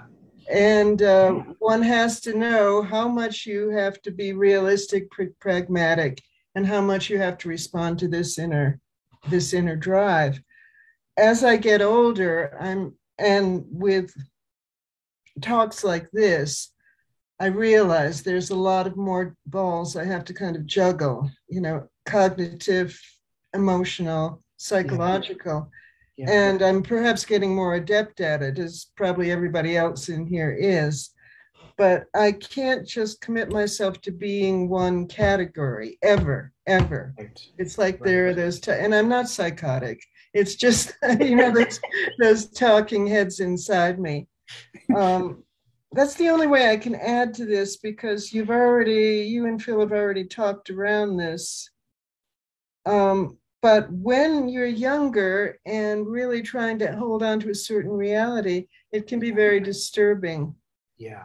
This is why I think these ideas should be, I wish we could talk about these in school, I know, right? young people. I mean, really, introduce this concept in certain ways rather than a bunch of old geezers kind of talking about Exactly. it now. More mature. You're not an old geezer, but you know what I'm saying. We are more mature. We are talking about this now. But having been a teacher, I wish this could be introduced at some point in schools. I'm 100% with you. Yeah, I'm 100% with you. And I can't add much more, because I think you understand. You've just been talking about this kind of thing, so yeah. Thank you for that, Anna. I mean, it's right on the money, because, I mean, we learn by doing. So the very first time we go through one of these shedding of a worldview to a new one, as you say, it's traumatizing, and it's very confusing, because we don't realize that we're amphibious epistemologically until the first time we go through the crisis and find ourselves looking at the world and seeing it in a schizoid way, the old way on the old plateau and the new way on the new plateau, and they're not compatible with each other. And our brain is like, how could it be both things and neither thing? And we start to become one of those robots in an old Star Trek episode going, it does not compute. It's like it is a crisis, right? And Hegel describes it as a crisis. It is not a comfortable process. And you can see why characterologically people would be drawn towards ways of looking at the world that minimize the number of such crises they have to go through. Why someone would cling to being a doulos or cling to being a Banausos, because they're like, okay, I've gone through that a few times. I absolutely never want to do that again. I'm going to say, wherever I've arrived right now, it must be great. And the reason it must be great is I don't want to feel that way again. I don't want to have to, I have bills to pay. I got to get to work. I can't be sitting here wondering, what if we're wrong about the entire structure of modern society? I wonder what would change. Oh, everything. Well, how would I go about changing that? It's overwhelming, right? And so, we get hit by this emotionally. And what you're talking about, the need for this to be understood at an earlier stage in people's lives, how much help would it have been, is one of the things that's, sort of, my wife's an editor. I've done some editing. We've done some writing. And one of the things that I'm doing with the seminar series is I'm trying to learn how to talk about Kenneth's philosophy clearly enough that ideally, in another 5 years or so, I could start writing kindergarten books, get illustrators to work with me and figure out how can you say this in a way that a kindergartner could understand it. Because I think that half the reason it's hard is that we're not kindergartners. The more we're invested in an alternative worldview, the more that's at stake and the more traumatizing it is to have to accept this about human beings. But if you're pretty young and you haven't gone through very many crises and you don't have an enormous backlog of investments in a worldview, it might be easier to understand the idea that worldviews are going to come and go and you're going to work your way through them. And that's good. And in fact, necessary, that when we compare people to butterflies that go through metamorphosis, the comparison, we usually mean it in a metaphorical sense. But when it comes to epistemology and worldviews, it's not metaphorical at all. It's exactly what happens. It's just it doesn't happen out here with our bodies. It happens in here with the structure and architecture of our minds. So, I'm with you. James is just coming back. He had his hand up, but are you have your audio working again, James? Can you come off mute? Let me see if let me give James a shot. Yeah. Thanks. I just lost my connection for a minute. Well, I'm glad you're back. Yeah, thanks. Yeah, see, Ken Smith is saying that this character's fate means that each person is fated by nature. Yeah. To be a certain way, to be one of these three different character levels, and that Aristo is a kind of wisdom, isn't it? Is it a kind of wisdom, the level of wisdom that is able to distinguish the higher truth, from the lower level of truth? And that, so is there a kind of is he talking about any kind of a solution for dealing with social problems that as posed by these different levels? So let's explore this a little bit. Remember that section A about the ancient world is this notion of nature as becoming and as intrinsic truth. So when we talk about things being, we have a tendency to fall prey to the Parmenidean flaw and start to think that they are in a static way. But this core Greek concept of physis, the word for nature, which means becoming, suggests that nothing ever just is. It became by following certain processes, in essential processes within it, and it's still in the process of becoming, so that it is in fact othering. Like Donna was talking about, there's a momentum that's going on, whether it's apparent to the person or not, so that they're becoming something else. And so when we talk about character, and the archive within a person as fountains of order, part of what we're alluding to is this idea that a person, and the Zen Buddhists hit on this topic a lot too, it's a fallacy to think that we have a fixed identity, that we are somebody. We are more growing and going through a process of change, some of which we understand and some of which we don't understand. And someone's character is not so much an object or a thing as it is this notion of a constellation of fountains of order that are generating the momentum and vectors that lead to the transformations over time. So how do you express that in terms of, is someone a doulos, or is someone a benausos, or is someone an Aristos? Kenneth is, I won't say cagey on this, but he's got some nuances to this that we want to be sure to capture. And one of them is this idea that if character is fate, then somebody's range of possibilities for what they can become is something that they're born with.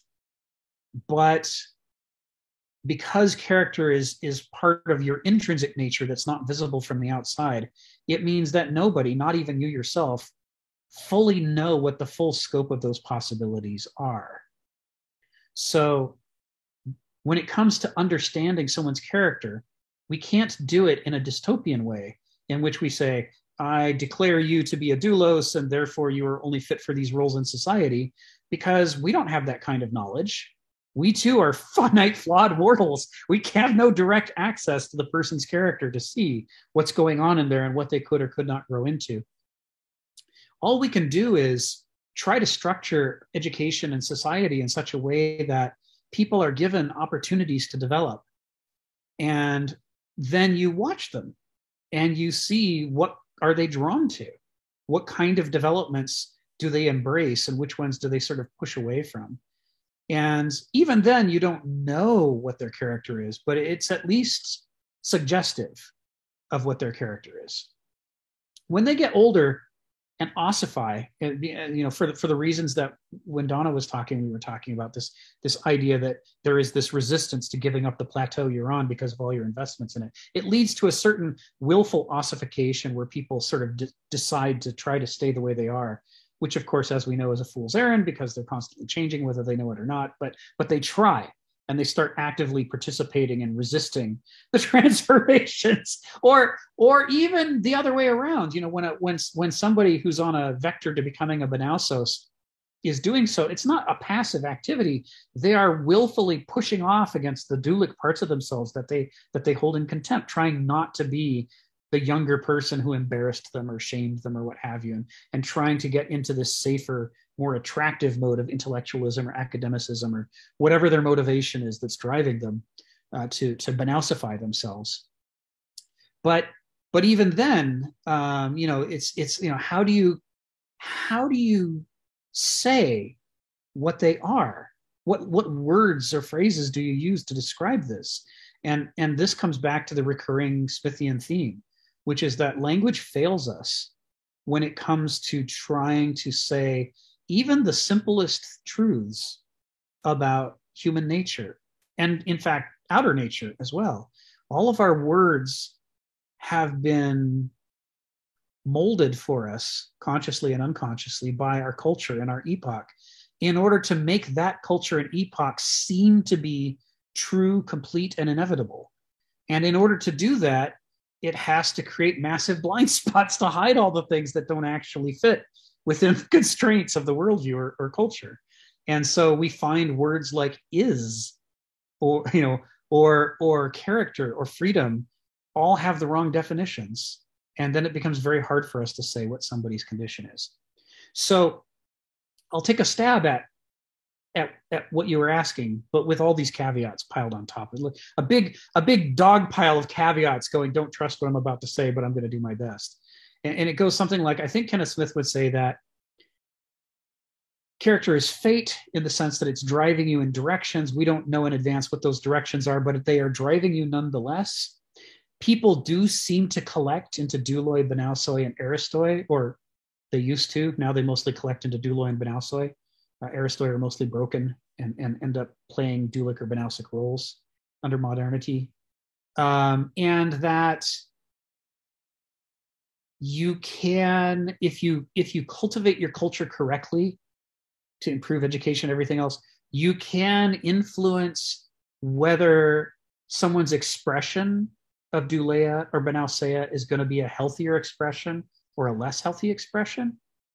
For example, an Athenian slave's expression of douleia would have been a healthier expression of douleia than a modernist expression, where the modernist expression is to teach them to worship their appetites and to be a unit, a cog in the machine, and let themselves be driven by advertising and spend all their money and die in debt. But we exploit the weaknesses of douloi, and to do that, we educate them in such a way that we give them fewer and fewer resources of character, as Kenneth Smith would say.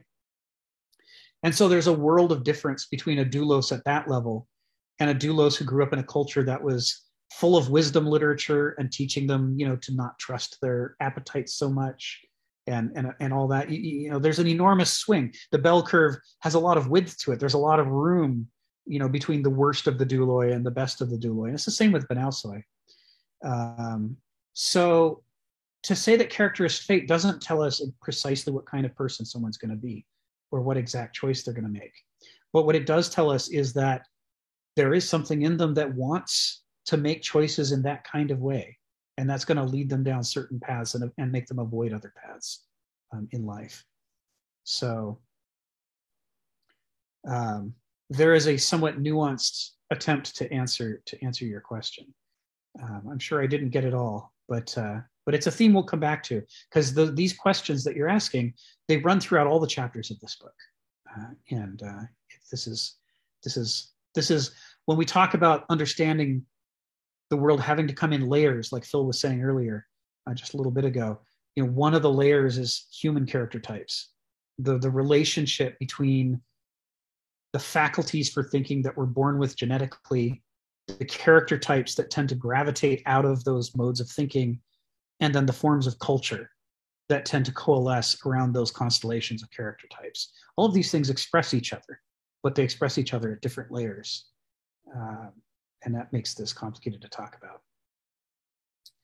David reminds me that I got to wait a little while before calling on people who've spoken recently. So Phil, don't forget what you were going to say, but it's going to be a little bit before I can call on you. And I think the same is true of Stephen too, although I can call on Stephen a little bit before Phil. So for the moment, I guess I will say it has taken us a little like an hour and a half to get through the word elusive. But I hope it has been an illuminating dissection of the word and what's at stake here. And the way that you know that I'm not fooling with this, that I'm not making this up and injecting it there, is the presence of the word ethos. Kenneth Smith he's constitutionally incapable of using the word ethos in a sentence without thinking in his head, ethos anthropoi daimon. He's got Heraclitus on one of his shoulders, Hegel's on another, and I don't know where he keeps Hannah Arendt and the others, but he's got these quotes with him in his head at all times. He often, before he begins writing, sits down and collects pages of quotes. He'll go through and grab Hannah Arendt quotes and Hegel quotes and Kierkegaard quotes, and he'll put them together and he'll make a little 2 or 3 page document that's only quotes. And then as he's writing, those become the themes and the strange attractors that he's hitting over and over. And then they also become vocabulary lists for him, so that whenever he's talking about something that veers into that territory, it reminds him to use the precise term that will evoke the other philosophy, rather than a less exact one that might make us miss it. So if he says ethos, he's talking ethos anthropoi daimon, he's invoking character and character types. He has to be. And so then when he says must be elusive, the reason it must be has to be that it's fated, because character is fate, right? This you could almost do this. You can't really, but you could almost do this noetically. There's almost a noetic logic to this, by which if you know the quotes and the references, you can see the tracing in the grammar and the choice of vocabulary that's causing him to write this sentence and not a different sentence. And, you can see that he could have written the words so visceral that it's fated to be elusive. He could have said that. He's not always going to say exactly what's on his mind, but he'll at least get close to it. So all that leaves us with from last week is the rest of the sentence: inventive and narcotized minds of ordinary men. I broke this down in 3 parts. Inventive and narcotized. The juxtaposition of inventive and narcotized is a strange juxtaposition. Like, you could read the New York Times for the next 10 years and never, ever find inventive and narcotized together like that. That's just not a way that we moderns think about the concept of inventiveness and the concept of narcotized. Because remember, Daedalus is inventive. And we worship the Banausic approach to life, the craftsman, the pragmatic approach, the systematic approach. So inventiveness has to be good, whereas we understand that narcosis is at least supposed to be bad. And so we would never insult inventiveness by suggesting they go together in this way. Kenneth Smith does this a lot. He juxtaposes things that make us uncomfortable. So let's unpack that. We have to unpack minds, but that'll be easy. And then finally, we'll unpack ordinary man and what he means by that. And that'll wrap up our sentence here. So I'm going to dig into inventive and narcotized a little bit. Stephen and Phil, don't forget what you were going to say, and I'll come back to you after we dig into this just a little bit. Inventive and narcotized. So they at least seem orthogonal to us, even if they don't seem like opposites. But there's 2 things there's 2 reasons why Kenneth would juxtapose these. The first reason is that Heraclitus spends a bunch of time talking about sleepwalking. He says that when people turn away from the logos of the world, the lawfulness, the character of the world, of phusis, the world of nature, and they instead embrace their own private understanding of the world, whether it's their parochial experience of the world, or whether it's the systematic ideologies that they've decided to adhere to for noetic reasons. Either way. But when they do that, they're turning away, and that turning away creates a kind of unconsciousness. He says it's like they're asleep. And the way you know that is in other places, he constantly distinguishes shared understanding from private understanding.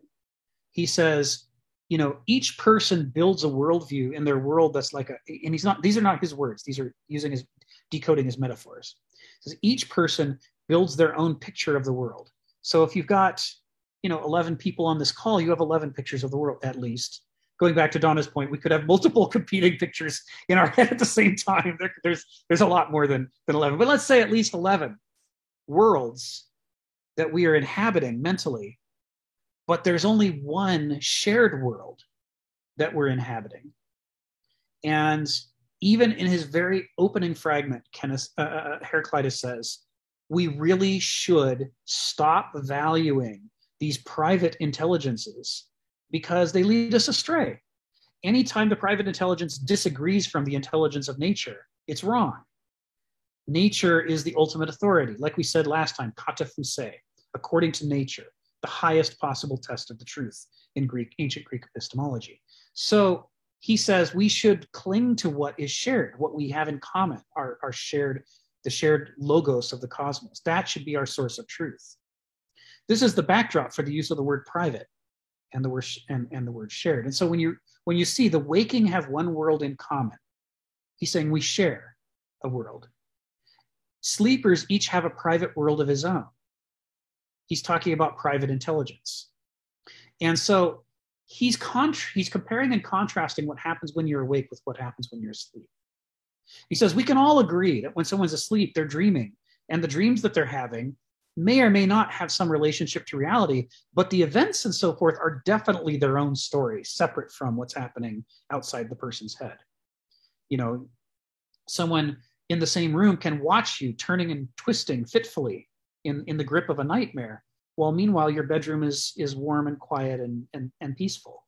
And while you're in the dream, you don't know that you're in warm, peaceful, safe surroundings. You think you're in danger because you're in the private world of your own that you inhabit when you're sleeping. And Heraclitus sets this up as the metaphor because he says anybody can understand this. We all experience this. It's a shared experience. And then now that we understand that, we can use his other fragments to see that what he's saying is the same thing happens when you're quote unquote awake. You only think you're awake, but you're still inhabiting a private world of your own.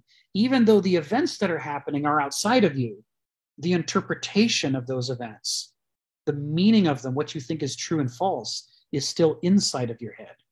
You're not fully turning away from the logos of nature the way you do when you're asleep, but you're still turning away from the logos sufficiently that two people can look at the same thing that happened and have completely opposite reactions to it. One person can think it's a terrible tragedy, and someone else can think it's a great victory. And that's because they each have their own private intelligence. And Heraclitus warns us, this is where we get into trouble.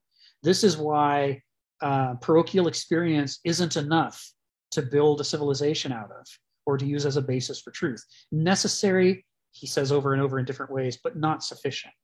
And the same is true of education and learning and logic and reason, which again, he on the one hand praises over and over and says, yes, you have to do those things. But then on the other hand, turns around and criticizes over and over and says all these people with all this education still don't know what's true and what's false. Even people who are reputed to be wise only know what's reputed because their reputation is what's important to them rather than what's true. And so he sets up this dichotomy in order to get us to understand that to be awake is a kind of sleepwalking. It is a form of narcosis, right? And that the faculty of the mind that lures us into that narcosis, what Hegel would later call Begriff for the experiential faculty and Verstand for the intellectual faculty, these two faculties have the effect on us of a drug, an extremely addictive drug that produces these states of narcosis. All of this is in Heraclitus. He just never uses any of these words to say it. He says it all through metaphor. But when you put the fragments side by side the way he meant to be done, it couldn't be more obvious. It's just really clear the way he sets up his juxtapositions. But then he goes on to say, in fragment 124, and this is the one of the keys to decoding inventive and narcotized and why they're together. Even sleepers are workers and collaborators in what goes on in the universe. When we are sleepwalking, we are still acting upon the world that we share in common. The world that we share in common is being shaped not just by those who are truly awake, if there are any such other than the gods, but also by those who are sleepwalking through life in a state of, mental narcosis, one of these two states that we have as a baseline faculty. So to be inventive and narcotized seems like a contradiction to a modern, because we don't understand the structure of the human mind and consciousness and epistemology the way that an ancient would. The way an ancient understands the world, narcosis is the normal state of human beings. And as we run around doing things, inventing things, making things, it doesn't change the fact that we're sleepwalkers and we don't understand the consequences of what we're doing. So with that, I'm going to, I think, do reverse order today, just so I can do people who haven't spoken as much yet, and then we'll culminate with Phil, who has a great thing to say. And I'm sorry I'm keeping you waiting, but you know, it's the new rules. So let's start with Joseph. Come off mute and tell us what you got on your mind. So some of the things that we're talking about here, I kind of feel like, and forgive me if there's any background noise, that is essentially the basis for cosmopolitanism. Yes. You know, that, and then this actually all drives our moral obligations to one another. Yes. And I'm kind of understanding this correctly. And then there's another aspect of this that another thing that comes up when I was listening to you is this idea where we only look at the world from our provincial point of view, is this idea of bounded rationality. Yes. Is that, you know, how we have this like kind of limited perspective on the world, and we start making our decisions based on that versus based on principles, which actually allow us to kind of transcend somewhat of our own intellectual limitations. Right. So, I mean, and this is proven out in certain, even behavioral economics to a certain degree. Not that I'm, saying that that's exactly what we're talking about, but I just wanted to kind of clarify and make sure this is kind of like the basis of ethics towards one another is what kind of talking about here in cosmopolitanism. Yeah, it's tied up with this. Thank you, Joseph, for introducing that. Yeah, cosmopolitanism, the idea that we need an antidote for parochialism, and we need it badly. It's a desperate need. Is something that Socrates talks about and Diogenes talks about later, and eventually it blossoms into this whole concept. And part of it was a critique of what went wrong in the ancient Greek world. How did they fall back into civil war and factionalism? And one of the things that some of these thinkers realized is that there is a parochialism in one's loyalty to one's polis that causes one to underestimate the harm that polis does to others and to overestimate the good that it does. And thus Athens in setting up the Peloponnesian War could overestimate the value it was providing to the other city-states by continuing to take in the revenues that they got during the Persian War, to organize the military response, and underestimating the harm that they were doing economically to all of the other city-states by perpetuating that practice. That blind spot went hand in hand with the loyalty to the polis. And this is part of why Socrates and then Diogenes and then others start to say, well, what we need is to be loyal to something bigger than the polis, which was a radical idea, because the great Greek innovation was the creation of the polis itself. That was this is who we are. Who we are is we make the polis. We are political animals, right? Everything about us is about rising up above our previous factionalism to the level of the polis. And these critics are saying that's still not good enough. Your plateau is better in some ways, but it's blinded you to the fact that you are now just having your factionalism at a different plateau, and you still have to overcome that.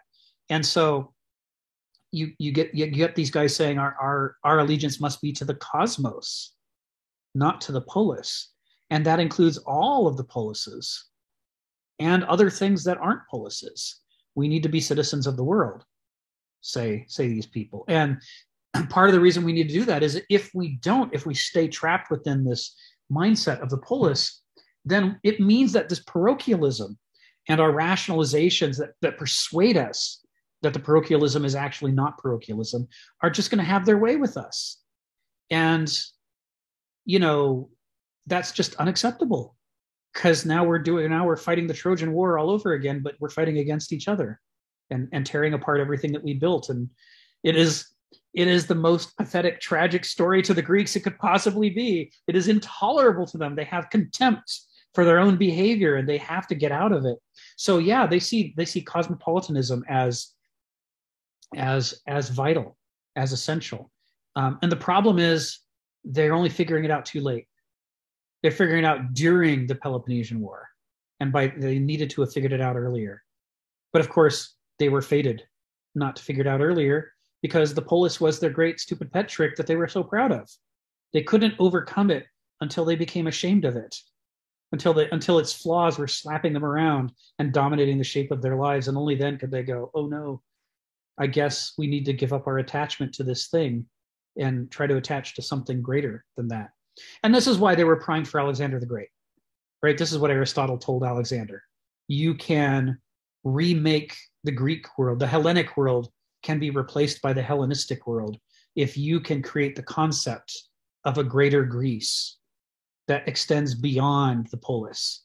And so he introduces Koine Greek, common Greek, so that instead of each speaking their own dialects that are, partially unintelligible, they all learn to share. And they learn to think of themselves as a group, up against the Persians and up against other groups and so forth. And all of that helps them to work on those problems. Cosmopolitanism, you can look at the modern world and see the ways in which we need, just as badly as the Greeks of the Peloponnesian War needed it, we need a new level of cosmopolitanism to help us escape our own parochialisms. So thank you for bringing all that up. It's ethical. As you say, it's a strong ethical determinant, and it's tied to epistemology and our blind spots. There's a relationship between them that's built into this. James, go ahead and go next. Thanks for answering that question before about the character is fake. But I wanted to ask, this is you answered that in the context of the Hegelian dialectic, right? Yeah. So in the Hegelian dialectic, does the spirit does not come out of nature, does it? Or is the spirit, in a sense, has a relationship with nature, but it is a kind of subjectification of the object in nature.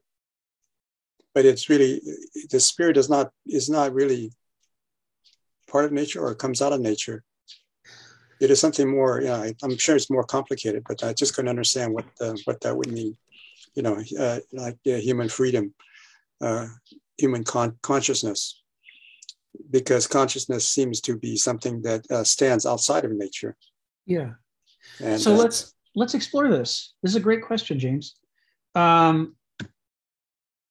can't do it only with Hegel. I have to bring the Greeks into it too, and Kenneth Smith, which I justify by saying Hegel was trying to bring this Greek concept to life, and Smith is kind of continuing to build upon Hegel and other neo-Hegelians. There are three concepts here that matter: soul, character, and spirit. And to understand them, we have to understand that the way that Kenneth Smith talks about soul and character is related to ethos anthropoi daimon, character is fate. He says, to the Greeks, the soul is the metal of the coin. It's the plug prior to being stamped. And the character is the face that's stamped onto the coin through great power, great force and energy.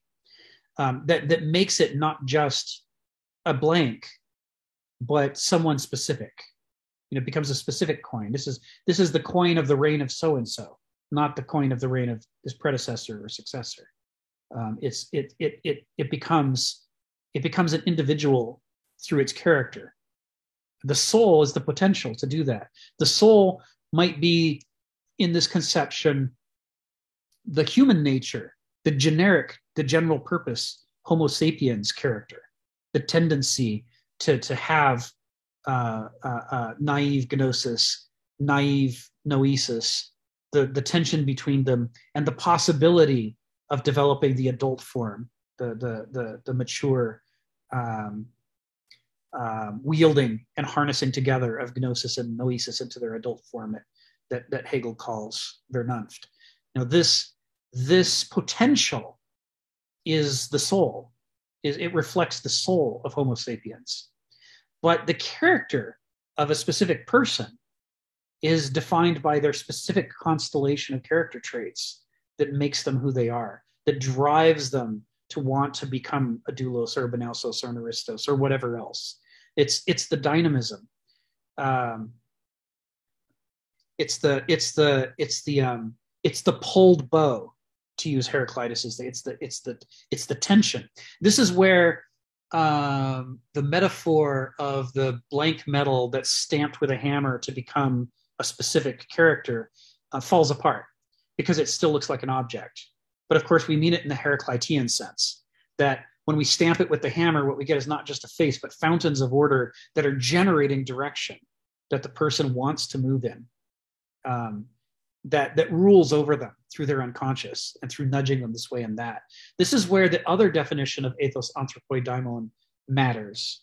When we say a person's character has the authority over them of a guardian divinity, we are just as subject to the pathos of the character of that divinity as we are to Zeus or Poseidon or any other divine figure. We have to understand that we are not little gods of our own. We are subject to little gods, and our character rules over us like a little god. And it rules over us through our unconscious, through the parts that we aren't thinking about, that we don't realize why something makes sense to us, why something is appealing to us. All of that nudging is coming out of our character.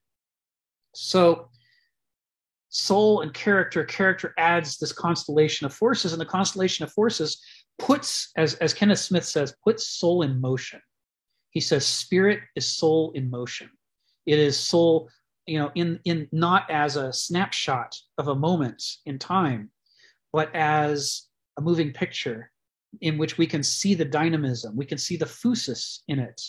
We see that, as Heraclitus says, there is a nature around us and there is a nature within us, and they are both lawful, and they're both governed by the logos, and they're both full of dynamic energies and transformations. And those energies and transformations are also lawful, but they mean that you can't hold still. You are changing into things at all times. And spirit reflects the soul in motion through those changes, according to this framework, this kind of ancient Hegelian Smithian framework. So that's some things about what you said, James. I'm sure I didn't fully do justice to your question, but it's something that we'll continue to explore, because the medievals conceived of soul, character, and spirit in a radically different way. And by radically, we mean to the root. We're talking about the essence of the way that they conceived it was radically different from the ancient conception. And both of those in turn are radically different from the modern conception of soul, character, and spirit. So what Kenneth really wants out of this book is not to get you to have a single concept of these three ideas, but instead to have at least three concepts of these ideas. And then you can go forth into the world and discover more worldviews and develop more worldviews. And, you're no longer a prisoner of any of them. So I guess that's the short answer. Stephen and then Phil, and then we'll go back to the text. So go ahead, Stephen. Come off mute. Well, I'm just wondering about the idea of personal progress. Donna was pointing out how she'd lived a certain life, felt a sense of dissatisfaction with it, and now is grappling with a lot of questions. I'm a bit hesitant when I start to hear people saying, if we only had the ideas. This seems to be what I'm picking up, even in the conversation. If we only as children had the right ideas, or a more correct set of ideas. And it's already been done a bit with the Greek fables, I suppose, Aesop's fables or something like that. My problem with that is it's not so simple. That was pointed out in The Wizard of Oz when, the Glinda, the good witch, says to her, if I had have told you how to get back home at the start, you wouldn't have believed me. Yes. So the idea on its own is just not going to work. But I'm struck by how much most people emotionally are still stuck in that stage where, and I am too, they're still looking for the parent. Right. The man is still looking for his mother. Yeah. the woman is still looking for a father. And even though they've suddenly realised, oh, something's wrong, they're still racing along, still chasing the parent. And this is where most of culture is at the moment. That people are still there. I want to find a better and smarter way of chasing my parent. I've discovered what my previous method wasn't working. I want to unite with the mother. I want to unite with the father. Another tendency when we look at culture and civilization, I view it as a great ship that's on a journey. And my other observation is there's too many people around on that boat now who are saying, let's fake it until we make it. Uh-huh. There's all these people pretending to be able seamen when they're not, relying on the few able seamen to keep the ship going, or there's people pretending to be the captain. Hopefully there's somebody else who actually has the talents of being captain to cover them, to carry them. And that tendency is always seen the expertise where somebody is saying, when they're asked a question, what he said over there. And the guy who they point to, who said what he said, there's a whole chain of what he says. It's like each individual can't be bothered in comprehending their own situation. But where are we going to be when just so many people are still chasing the parent? And that's not so bad. What's bad is they're not aware of it. Right. Right. Thank you, Stephen. Yeah. So, for Donna's benefit, I don't think Stephen was pointing that directly at you. He was just using what you said as an example. And you can see it because there is the way that we are raised growing up, even underneath the part of our mind that understands that progress is a problem and that we don't want to fall prey to the ideology of progress. Underneath that's built atop an earlier plateau of the mind that learned that progress is a good thing and that is how the world works.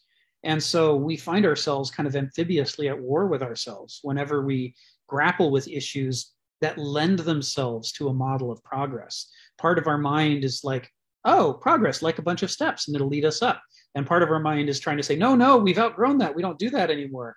But it turns out, like from studies of Tourette syndrome, the way you negate something is by first positing it and then rejecting what you've posited. Negation is a very complicated thing that happens inside the human mind. And so these higher plateaus that we've built for ourselves, they never erase the earlier structures. That's the core structures of our mind. They just reroute things, through negation and through rejection or through amplification or what have you. So, this idea, the idea of progress is always at work in all of us because we were raised with it. It was taught to us. And if we've learned to consciously reject it, then it's going to be working on us unconsciously, seeming to make sense of things for us if we would just listen to it and stop turning away from it. But the same is true. You see this too with the modernist conception of wisdom as being something that is a collection of facts that children can be taught to memorize. No Child Left Behind is based on the model of education in which we get kids to memorize a bunch of facts, and then we test them to prove that they've successfully memorized the facts. And if they pass the test, then they are now educated. And of course, the problem being that to know a thing in order to be able to recite it as a catechism, and yet to be able to understand it and experience and use it and be it, as Donald was saying before we started the recording, are two completely different things.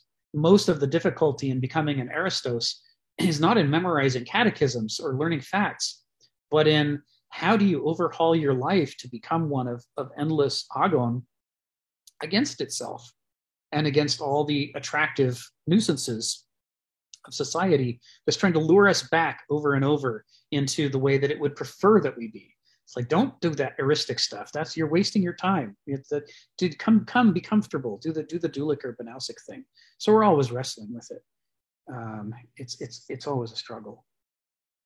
It means that it doesn't mean that we shouldn't try to write kindergarten books. that try to uncover these ideas and help children understand them. It's that if we do that, we got to understand that we will have changed one thing in isolation of the many threads pulling kids in the direction of becoming douloi and banausoi. And it won't solve the problem, but it'll create some creative tension.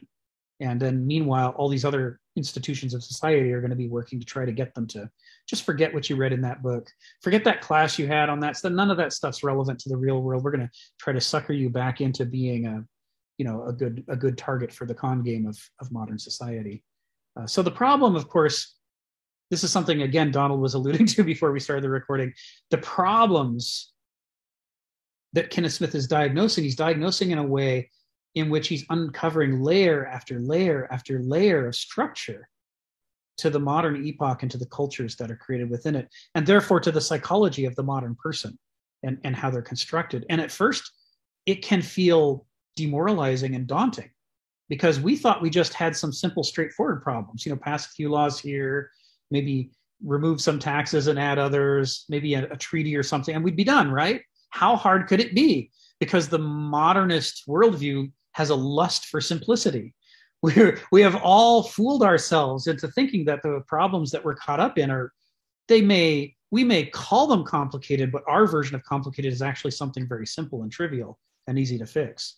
And what Kenneth Smith is saying is, oh no, they're really complex. But that's not a reason for despair. They're complex, so we need to study them and understand them in a greater level of depth so that we have a chance of doing something about them. Because we can't do anything about them as long as we have a huge mismatch between the huge problem that we're in and the tiny problem that we think it is. So there is a way in which, speaking of those plateau crises that Donna was talking about, one goes through a plateau crisis with Kenneth Smith, where one gets demoralized and depressed and thinks, doesn't this guy have any solutions? Is it just an endless river of problems? And of course, what it is it takes a certain amount of decoding the problems before we can even meaningfully think about solutions. Daedalus doesn't understand the trap he's in. Someone's got to teach him. He's not only in a labyrinth, he's building the labyrinth. And everything he does to try to solve it makes the labyrinth bigger because the tools he's wielding for solving the labyrinth are the same tools that are adding to it. And he just can't see it. He can't see that that's what he's doing. But although that's a worse problem than the one he thinks he's in, if we can get him to understand that problem, then Daedalus has a better shot at getting out of the labyrinth than he does if he sticks with the smaller problem that he thinks he has. Phil and then Donald. Go ahead, Phil. Yeah, when I was first raised my hand, I wanted to adjust what Donna said, but yeah, but what you've said recently, what people have been talking about, is more important. And I'll move to that and give an example. Okay. Of the levels of understanding, which incidentally reflects my first statement about complexity. Kind of having order to complexity. When I was a graduate student, I walked into the art department, and in the hallway there was 2 display cases. There were relatively narrow display cases, and that was at that moment intended to display works, I guess, good examples of works from a 3-dimensional design class. Yeah. A very basic class. And so it was very interesting. And it's like, so these are all beginning students. And on one of the cases, there was some, I guess, excellent works that were object-oriented, that were very nicely done. And so, okay, that was the standard model at that time.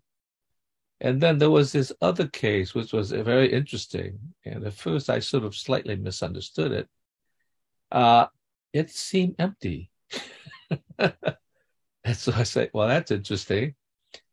But, each of the staircases had a kind of a spotlight to light the stuff so you could see it. But this second case, which was empty, had the same spotlight, but the spotlight was turning to the other case. Yeah. To, in a sense, show the public display of, I guess you could call it, in this metaphor now, the sleepwalkers, but they're still being part of this structure. Right.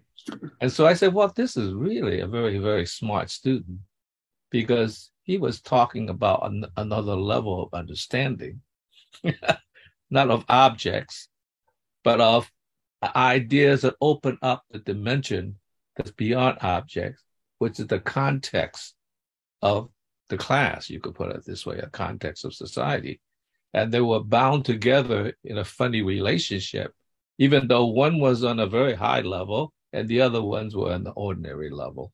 Yeah. And so that was very interesting. And I think most people look at it would not understand that was an artwork. Right. That was just like a display to light up the real artworks. And so I thought that was very, very interesting how it really was a concept of, how should I say, that's related to, let's say, cosmopolitanism. In other words, you're thinking on a different level, that's incorporating that structure itself. And that was the thing that you were talking about. Right. Not the objects of admiration. And so it was very interesting. And I said, well, God, this guy is thinking on a very high level for a beginning student, you know? It's like to suddenly dismiss objects and to think about concepts and concept that opens the door to think about things in a different way. Yeah. So that you could escape the object-oriented structure that we exist in. And so that I wanted to share that with you, because that was a very good example of what we're talking about, but then in an art class. Yeah. And the beginning art class. So thanks, Phil. Yeah, that's a good example. And, let's just take a moment to remind ourselves that, in the ancient Greek world, these regular competitions that they held, the Olympian and Nemean and Isthmian, these games weren't just what they are today. Today, they're sports, right? It is bodies in competition. We're exploring physical excellence. And of course, some characterological excellence is required in order to cultivate those capabilities, but only as a secondary, as an adjunct to being able to pull off, the physicality of it. I don't mean to sell sports short by any means. You look at baseball and basketball and other things, and there's an enormous amount of thought that goes into what they're doing, and teamwork and practice and so forth. But ultimately, it's a physical competition. It's driven by the mind. But the Greeks also had mental competitions, which we forget. They had competitions for each of the forms of poetry. And the major Greek tragedies that we know about to this day, they weren't something that somebody just wrote the way a modern would just sit down and write something. They didn't write for those reasons that we write things. Those tragedies were written for these competitions to win. And the purpose was not just to be pretty or to please people or to be cool, but to illustrate exactly the same level of competition at a characterological level that the bodies over in the sports arena were evidencing in a physical level. There's a reason why these great tragedians were going back and reworking myths that everybody knew. That was their main focus. It wasn't writing new stuff. They were saying, I know you think you understand this story, but I want to show you there's a whole other level below that that's deeper and more essential to what's happening. I mean, at the surface, Oedipus is just a guy who killed his dad and married his mom. But at a deeper level, there's character issues at stake. And part of what makes Sophocles' play so great, well, and as you keep reminding us, Phil, the whole trilogy and the way it culminates, is that it illustrates who was Oedipus, what was his character that would cause him not to do those things willfully by choosing them, but to do them willfully by not choosing them, by trying to will something else and getting this instead. How could character fate you to do precisely the things that of all things in the world you least want to do, that you're striving with your entire might, as far as you know, to avoid, but instead the very striving brings about the thing that you're trying to avoid. The paradox at work at that, to try to illustrate that, to try to teach people about the nature of character, was considered, a high art in the competition of the Olympian Games and the others. But in the modern form, we don't have anything like that. We threw all that part out. Any discussion of character that might lead people to speculate as to the existence of Vernunft or of Aristoi has been eliminated and just chopped completely clean off. And everything's reduced down to the level of the experience of sports at a Dulic or naive Gnostic level. And then the strategizing and tactics of sports at a Banausic level, overlaid with the Banauseia of counting up points and awarding scores and letting those tell you who the winner and who the loser is and all that stuff. We've maximized the Banausic and Dulic qualities with our focus on bodies in competition, and we've completely eliminated the characterological competition that was brought about through trying to reinterpret the mythoi in ways that illustrated greater depths of understanding of the nature around us and within us. And it's why in the modern world, it's so striking when you find something like that art project you were pointing out.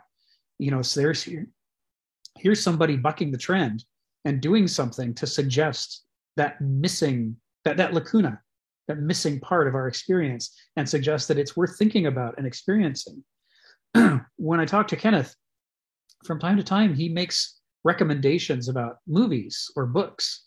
And although you would expect them to mostly be directly about philosophy, they frequently aren't. They're frequently just whatever they're about. They were handled like that art piece you're talking about, Phil, in a philosophical way that illuminates deeper issues. And that's really the part that he's appreciating and hoping that I'll appreciate too, is look at the way these characters are drawn. Is that not getting past the usual dross and diving down to the roots of character in a way we almost never see? It's a valuable thing. It's like a little bit of vestigial heuristic impulse still screes around in our culture in places where it hasn't been stamped out. Banauseia does its best with all its pesticides and fly swatters and boots to kill off all of it. But Aristeia is this impulse to push a boulder up a hill. So, whenever Banauseia is not looking, little broken Aristoi come out at night and make little arrows pointing to the moon before they scurry back under the stove. And when the Banausos hears the skittering and turns on the lights, and goes, "God damn it! I thought I got rid of you." So, thanks for that example, Phil. Donald, go ahead. I don't know that I really have anything to add after Phil's comments, but our country, and it seems to be spreading to all of modernity, has this, what we call our red-blue divide, and I just wanted to point out that this is not the Platonist arguing with the Aristotelians. These are at best Banasoi arguing with other Banasoi. Yes. About who gets to advance their authoritarian vision the fastest. Yes. And it's, I don't know. I'm not trying to spread cynicism here, but it's not hopeful to me. You've talked many times about Aristotle and Plato saw the rule of the one, the few, and the many. Yes. And I was having I don't know how I got into a conversation where it came up that there is another choice. We think of that as being exhaustive in kind of a Banausic way. Right. But as my wife was a great reader of the Russian anarchist Bakunin, and pointed out that if it hadn't have been for those that believed in the one or the few, a few of the anarchists might have lived, but they didn't. So the zero choice. In fact, I wonder why this didn't come up in Greek politics. Yes. Because they are the only civilization that had a sizable portion of their population that could have lived without rule. I wouldn't wish anarchism on modernity. Can you imagine modernist forms of anarchy? Well, I just the blood in the streets would be excessive. Yes. Anyway, that's sort of, as we talk about Kenneth and modernity, that we are not. I mean, there are arguments among the Greeks. Yes. But they are not at the same level as our own political discussions. And you have you have to begin to see that. If you get nothing more from Kenneth, get that. Yes. Get the qualitative differences. I mean, enough. Goodbye. Thanks, Donald. Yeah, let me recast it a little bit, and I'm gonna recast this in terms of the difference between the ancient epoch and the modernist epoch in terms of their understanding of the relationship between nature, God, and man. Right. So a modern believes that man is the top, that we create meaning ourselves, and then the layer under that would be nature, which has no meaning except to supply us with natural resources in which we can exert our wills. And then below that somewhere is the level of the gods, which are sort of a hobby that you do on Sundays. You know, if you feel like it, then you can choose a church, you know, just like you could choose a baseball team to join, or a spelling bee, or a knitting club. You know, this is the way that the hierarchies of meaning work in the modern world. And that's antithetical to the ancient world, where the top level is nature, phusis, and the level underneath that is the sacred level, the level of the gods, and only the bottom layer is the level of man.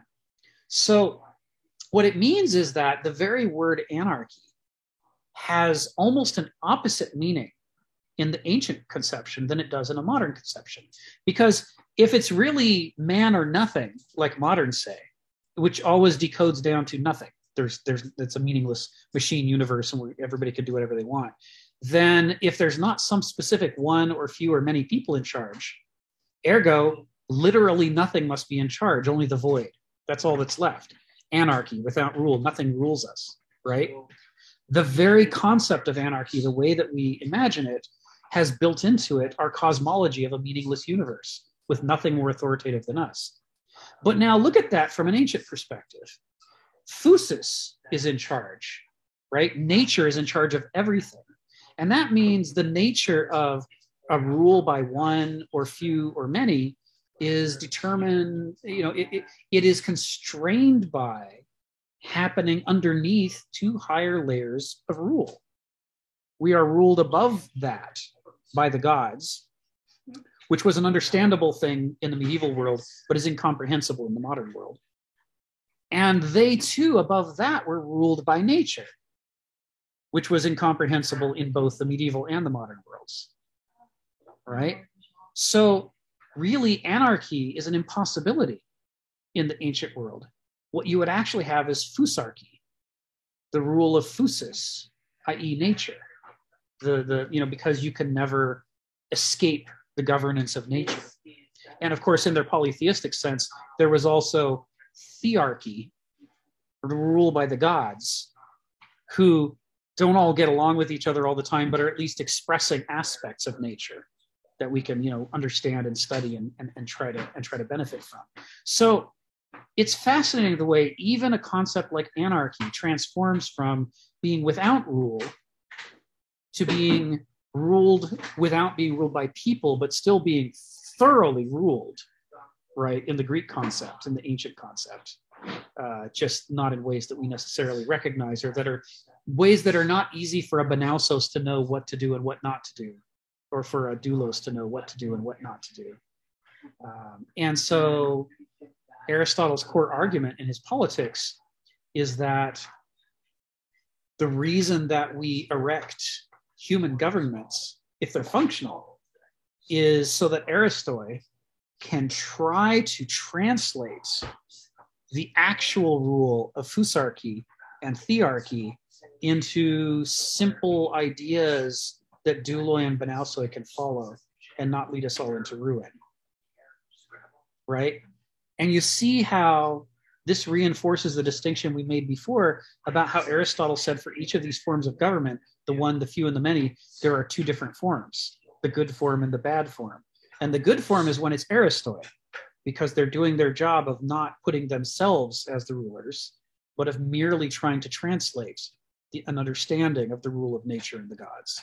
And the bad form is when it isn't Aristoi, and therefore it devolves into the appetites and ideologies of Douloi and Banausoi, arrogating to themselves the authority of nature and the gods that they don't deserve, and then misruling everything because they don't actually understand who they claim to speak for.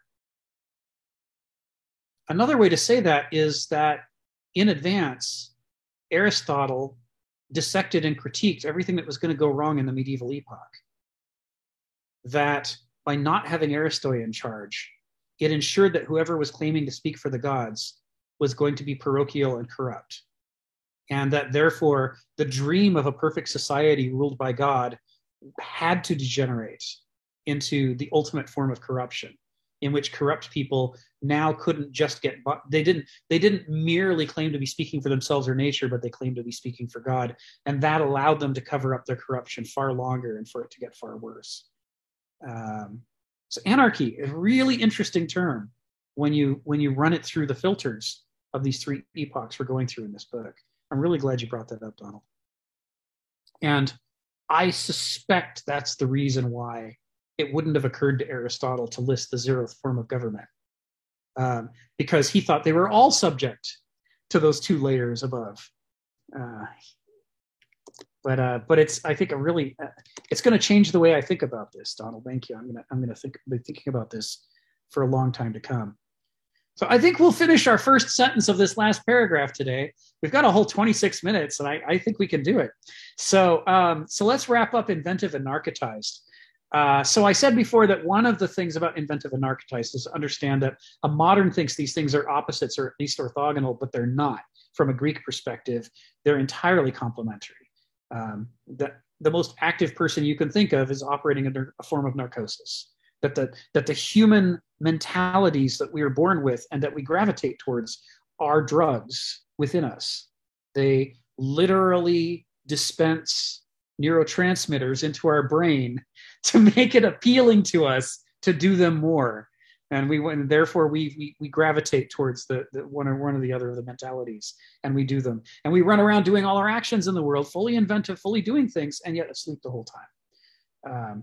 But the other thing to say about inventive and narcotized is that I think this is a rare case of Kenneth not quite tuning up a phrase as much as he meant to, because inventive definitely alludes to Banausoi.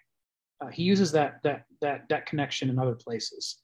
He talks about Banausoi, with their emphasis on noesis, on Verstand, on that mental faculty, on trying to be systematic and logical, looking for rules and math and numbers and basically abstract, wide-reaching, but very abstract thinking is what characterizes the Banausos. And it leads to a certain inventiveness.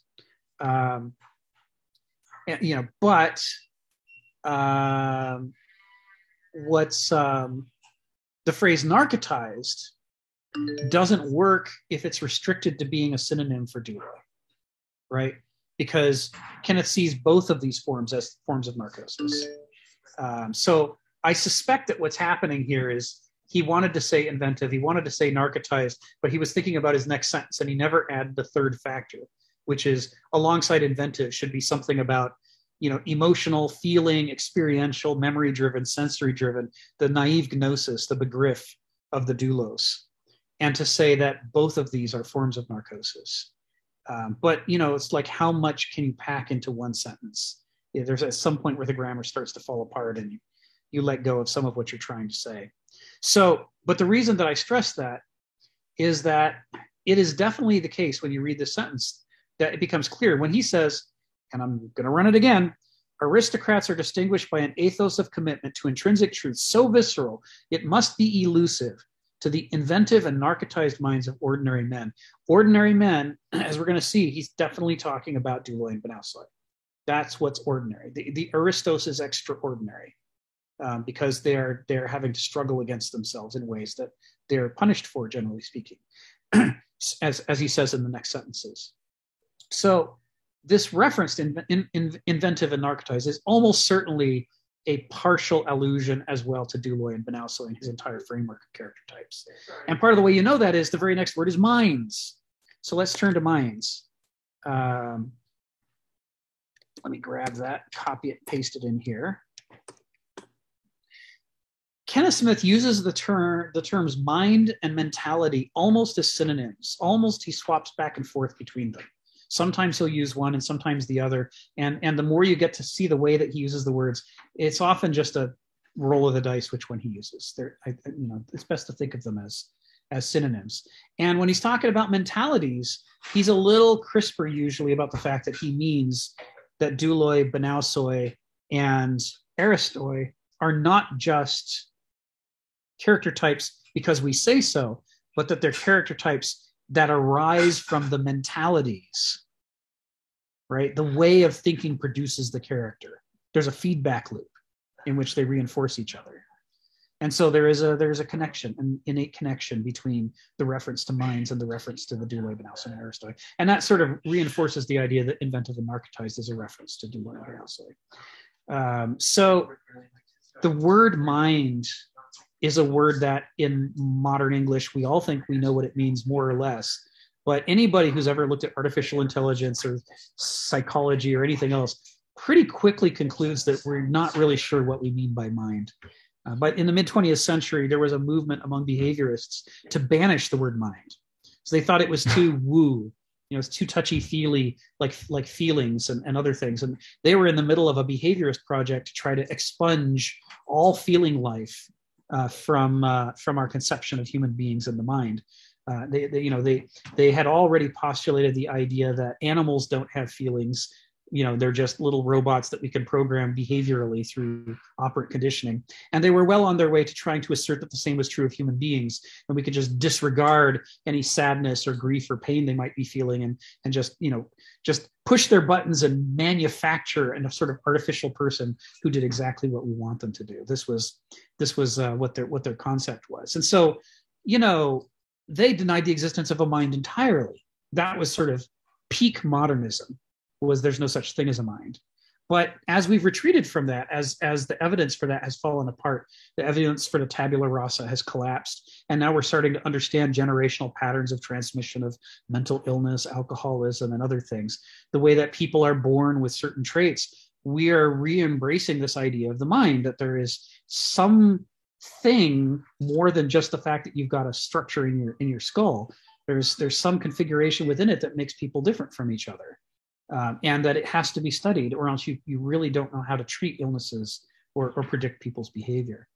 And with that in mind, as a result, when we read a sentence that has the word mind, our modernist impulse is to skim right over it, because we don't really have a clear idea what we mean, but we figure the arm wavy, that thing your brain does, or whatever's going on in here, or maybe it has to do with the soul, or maybe it doesn't. We sort of wave our arms unconsciously in its general direction and try not to think about it too much.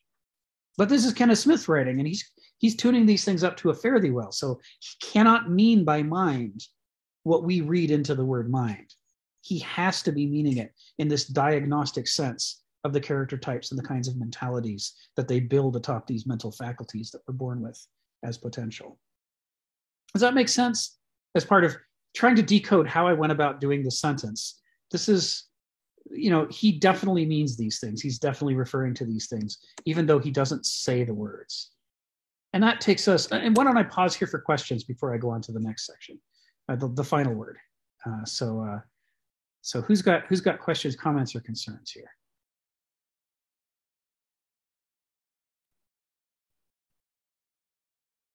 Okay, go ahead, Phil. Well, even though we have sort of like eliminated behavioralism as a serious concept, but nonetheless, it has been a useful tool, if nothing for the marketing system to utilize, by behavior modification. Yes. In terms of producing substitutions, so that even though it is discredited conceptually, it is a useful tool. Yes. It's quite often used, and that has really been one of the very important tools of soft power in a funny way. So we can't just ignore behaviorism, right? Because it does exist in a funny way. So that's just my simple comment. That's all. Yeah, I appreciate that. Thank you, Phil. And it's like noesis itself. Kenneth Smith's take on these mental faculties is that it's not that any of them are good or bad. It's that they have specific, and good or bad in the sense of do one and not the other, right? Even though that's the way Duloi and Banauso imagine it to work. That's not the way it works. That we have both of these faculties because they evolved within us as a species, because we need them both. They each do part of the picture for us of helping develop our epistemology to the point that we could sort of sometimes, to some extent, understand the world that we're in and compensate for the instincts that we don't have, that keep most animals doing, sustainable things, and in their absence, create the risk in us of doing unsustainable things. So behaviorism, like any other noetic tool, is something to be used with an understanding of its limits and liabilities, and an understanding of the way that, like any other conceptual tool, as Kenneth Smith says, the great mistake of modernism is believing that everything in your brain is tools and facts, when in fact, every time you pick up one of these tools to use it, it uses you too and changes you so that you become the sort of person to whom this tool makes sense. And eventually it would naturally lead itself, because of the way that ideas work upon our minds, to becoming the man with the hammer who sees every problem as a nail. And this is what happened to the ultra behaviorists, who went even farther than Skinner did when they started to deny the possibility that human feelings or thoughts mattered, and started to think everything is programmable and you just have to beat people into doing what you want. By the way, these ultra noetic concepts of the human mind didn't go away. They went underground. And you can see them in movies and television shows where the weak good guys won't do what it takes to get the information out of the seriously evil bad guys. They don't understand that you have to beat and torture bad people in order to compel them to tell you the truth. And the tough-minded heroes know that you have to tie people to chairs and electrocute them and punch them until they produce the truth, because, right, you can get anything you want out of any human being by applying force, which is the basis of behaviorism. The concept is that people don't have a character. Nobody would be incapable of telling you what you want to hear if you just apply enough force. And likewise, nobody would be capable of resisting you no matter how much force you applied to them. Both of those are impossible. People have to, the human being has to be a machine, and if you push the right buttons with enough force, you get the candy out of it. And you can see this in the TV series 24. You can see this in countless TV series and movies. It is a favorite trope to have the tough-minded hero torture the bad guy. And all of it is based on a misunderstanding. It's all based on a behaviorist misunderstanding that people will do what you want if you just apply the right inputs. And I know people who were tortured in Chile, who we sponsored to escape from Pinochet and his government.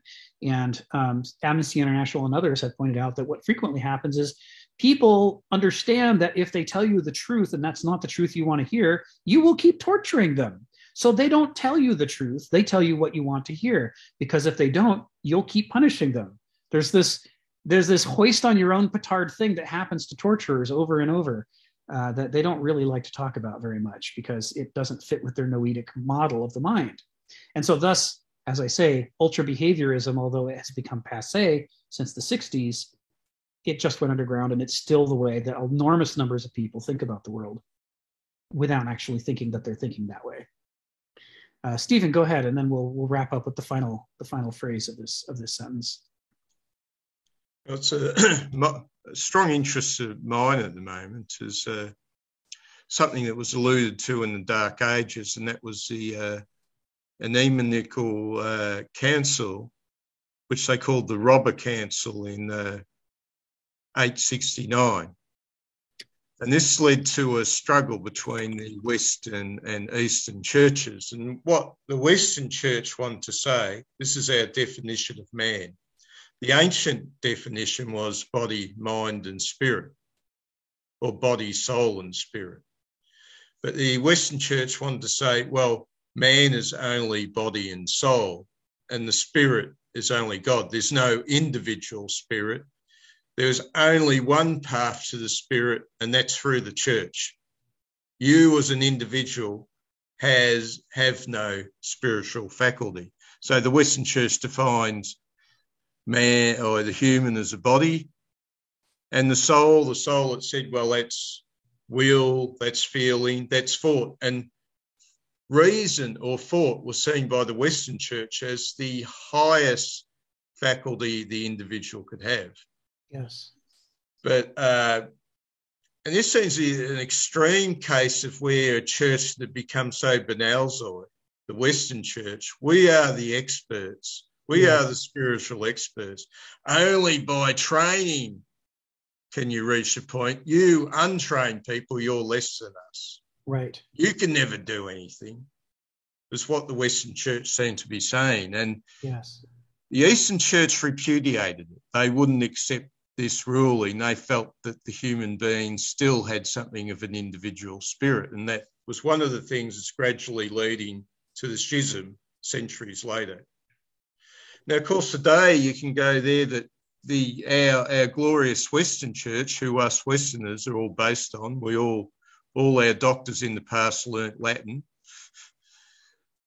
have now reached a point we assassinated the individual spirit long ago.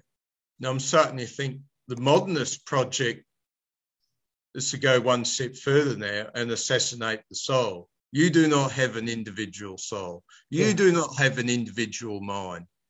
You can only have will, thought, and feeling by what the experts have the keys to the doorway. You cannot pass as an individual soul. There is no such thing. There is only the collective soul, and you must obey us. So finally, we're being whittled down to body only as an individual aspect. Which fits with the modernist conception of the universe as a meaningless machine. If everything else in nature is a meaningless machine, then we must also be meaningless machines. You know, this is that, we talked about this before with this notion that every epoch goes through a big arc. And as it gains power, it gains confidence and starts purifying itself. And in the early stages, it really works because it is this blend of the old ideas and new ideas that help to fix them. But as it gets rid of the old ideas and sees them as, scapegoats them as the causes of the evils of the past, it becomes something new that it never anticipated or tested before, which is, what if it's only the new ideas and none of the old ideas? And inevitably at that, and it not only shifts into that mode, but has to deny that there's any problems with it, because now it's investing its entire identity in that purified new form of ideas. And as it does that, all kinds of problems crop up that it never foresaw, and that it then runs around trying to suppress and pretend aren't happening. So that leads into the final stage when, because the problems aren't being acknowledged, everything starts to fall apart. And this is where we are in modernity. You can see it. And part of what you see in this is the schizoid state that we're in, where on the one hand, we've lost faith in that perfect purified noesis. The idea that there's no soul, no spirit, no mind, nothing but a body, and it's just a machine and you push its buttons and get it to do what you want. That idea is in collapse. I mean, a minority of people believe that now, and a dwindling minority. but we are still governed by institutions that were created back when we believed those things, and when we were moving more into those beliefs instead of coming out of them. There is this massive momentum based on this now discredited set of ideas. And it has become so big and complicated that even though most of us don't agree with the core concepts, we don't know how to stop it or change it. And so the mismatch is growing between what the civilization does and why, and how we actually think the world works. And this is the same thing that happened at the late medieval or late classical periods. This is what ultimately leads to the collapse, is we can't get it. We don't agree with the whys and the wherefores of what it's doing. We would do things differently, except now we lack the power to change it. And it keeps grinding out its will, regardless of whether that works for us or not. That's what ultimately leads people, like with the late Roman Empire, that's what leads people to, when the collapse finally comes, this is the final collapse of the Roman Empire was only, one of many. It was just the one at which people stopped fighting back to put it back together, because they're like, why bother? Jesus, it was more trouble than it was worth. More trouble than it's worth. When T.S. Eliot ends The Wastelands, he says, this is the way the world ends, not with a bang, but a whimper. Part of what he means is that it's not a great, titanic struggle of the Fellowship of the Ring against Sauron that brings the end of an age. It's when people just are like, why bother trying to fix it anymore? It's just more trouble than it's worth. More trouble than it's worth is the whimper epitaph of any epoch, when it has maximized its corruption and has minimized its semathesy and is no longer meeting human needs. So I'm with you, Stephen. As David chatted me privately, forget it, Jake, it's Chinatown. At the end of the film, Chinatown, the same way, it's like, it can't be fixed. It's just too broken. So let's go to the final phrase. I think we've covered minds. The last bit is ordinary men. And there's a couple of things to say about this. Heraclitus has great contempt for ordinary men. At this fragment 90, what mental grasp, what sense have they? They believe the tales of the poets and follow the crowd as their teachers, ignoring the adage that the many are bad, the good are few. This is the Greek concept of character written out to a civilizational level. Even at the best that they could ever achieve in Athens, a third of the people roughly were douloi, a third of the people were banausoi, a third of the people were aristoi. And we might be skeptical about that. We might think that because of the momentum of history and culture, there were a number of people listed among the aristoi who were actually douloi and banausoi, who had inherited their titles and their privileges and so forth, and didn't belong to govern. There's a reason why Aristotle writes his scathing critiques of the bad forms of government. He's looking at them, right? So, even at its most optimistic, the concept is that they couldn't, with everything at their disposal, they couldn't get more than a third of the population to be eristic, or at least pretend to be eristic. 2/3 of the population wouldn't even pretend. They wanted no part of it. And that's what it means to be an ordinary man from the ancient perspective. Now, we have to pause here on we're coming to Gleitner. I guess not today because we're about out of time, but it's on the list. It's in my notes. So what do we see here? What we see here is a modern believes that ordinary men are what you build civilizations out of, right? I mean, democracy, capitalism, the marketplace, treaties, ordinary men get together and they work out their problems and they write down their solutions in the form of laws. And that's how you solve things. And we do that because we believe in enlightened self-interest. We believe that people will naturally do what it is in their self-interest to do. And the more you educate them, the better a job they'll do of figuring out what's important, what needs to be done. This is the basis for pragmatism. It's that people wouldn't possibly work assiduously against their own best interests. That's impossible. Literally, that is inconceivable under modernity. It doesn't happen. Therefore, when you get a whole bunch of ordinary people together, they definitely don't sabotage everything around them because they're victims of demagogues and ideologies and, you know, and addictions. That definitely does not happen. It can't happen. It definitely, what happens is enlightened self-interest allows them to negotiate with each other and come up with rational solutions that lead us, as Stephen reminds us with the turn of phrase, leads us towards utopia. Surely goodness will follow us if we just do this. So it's going to be a theme that's going to come up over and over in this chapter 4, about the ancient world, is that the Greeks believed ordinary men were not the solution, they were the problem. And they were they weren't a problem, they were the most telling problem in the world. The paraphrase of Aristotle's work on education, you know, those who meditate on the fate of empires conclude that everything depends upon the education of the young. Everything depends. It's not one factor among many. Getting people to be less bad, the Greeks saw as the fundamental problem that all other problems erupted from in fountains, right? People, and this goes with Heraclitus, people whose understanding of the world is not the shared logos that is around us that we're all immersed in, but is instead a private intelligence that's out of sync with the logos. Those people do terrible, terrible things. And what we see them frequently doing is proselytizing and getting other people to believe their private intelligence, trying to build a group of them that all share this so they can magnify their power, so that the ideology that they belong to has more strength in order to compel the rest of the world to do what it wants. This happens ordinarily. This is the normal thing that people do. This is how they behave. And Heraclitus and Aristotle look at this with dismay and say, that's terrible. We wish that Homo sapiens was what the modern orthodoxy believes it to be, takes it for, insists that it is. We wish it were that. But that's not what we see when we look at human behavior. We see that some people do nice things, do good things, and lots of people do lots of bad things and then deny that they're doing it. Or they're proud that they did it because they don't think it is what it actually is. They're laboring under, they're sleepwalking.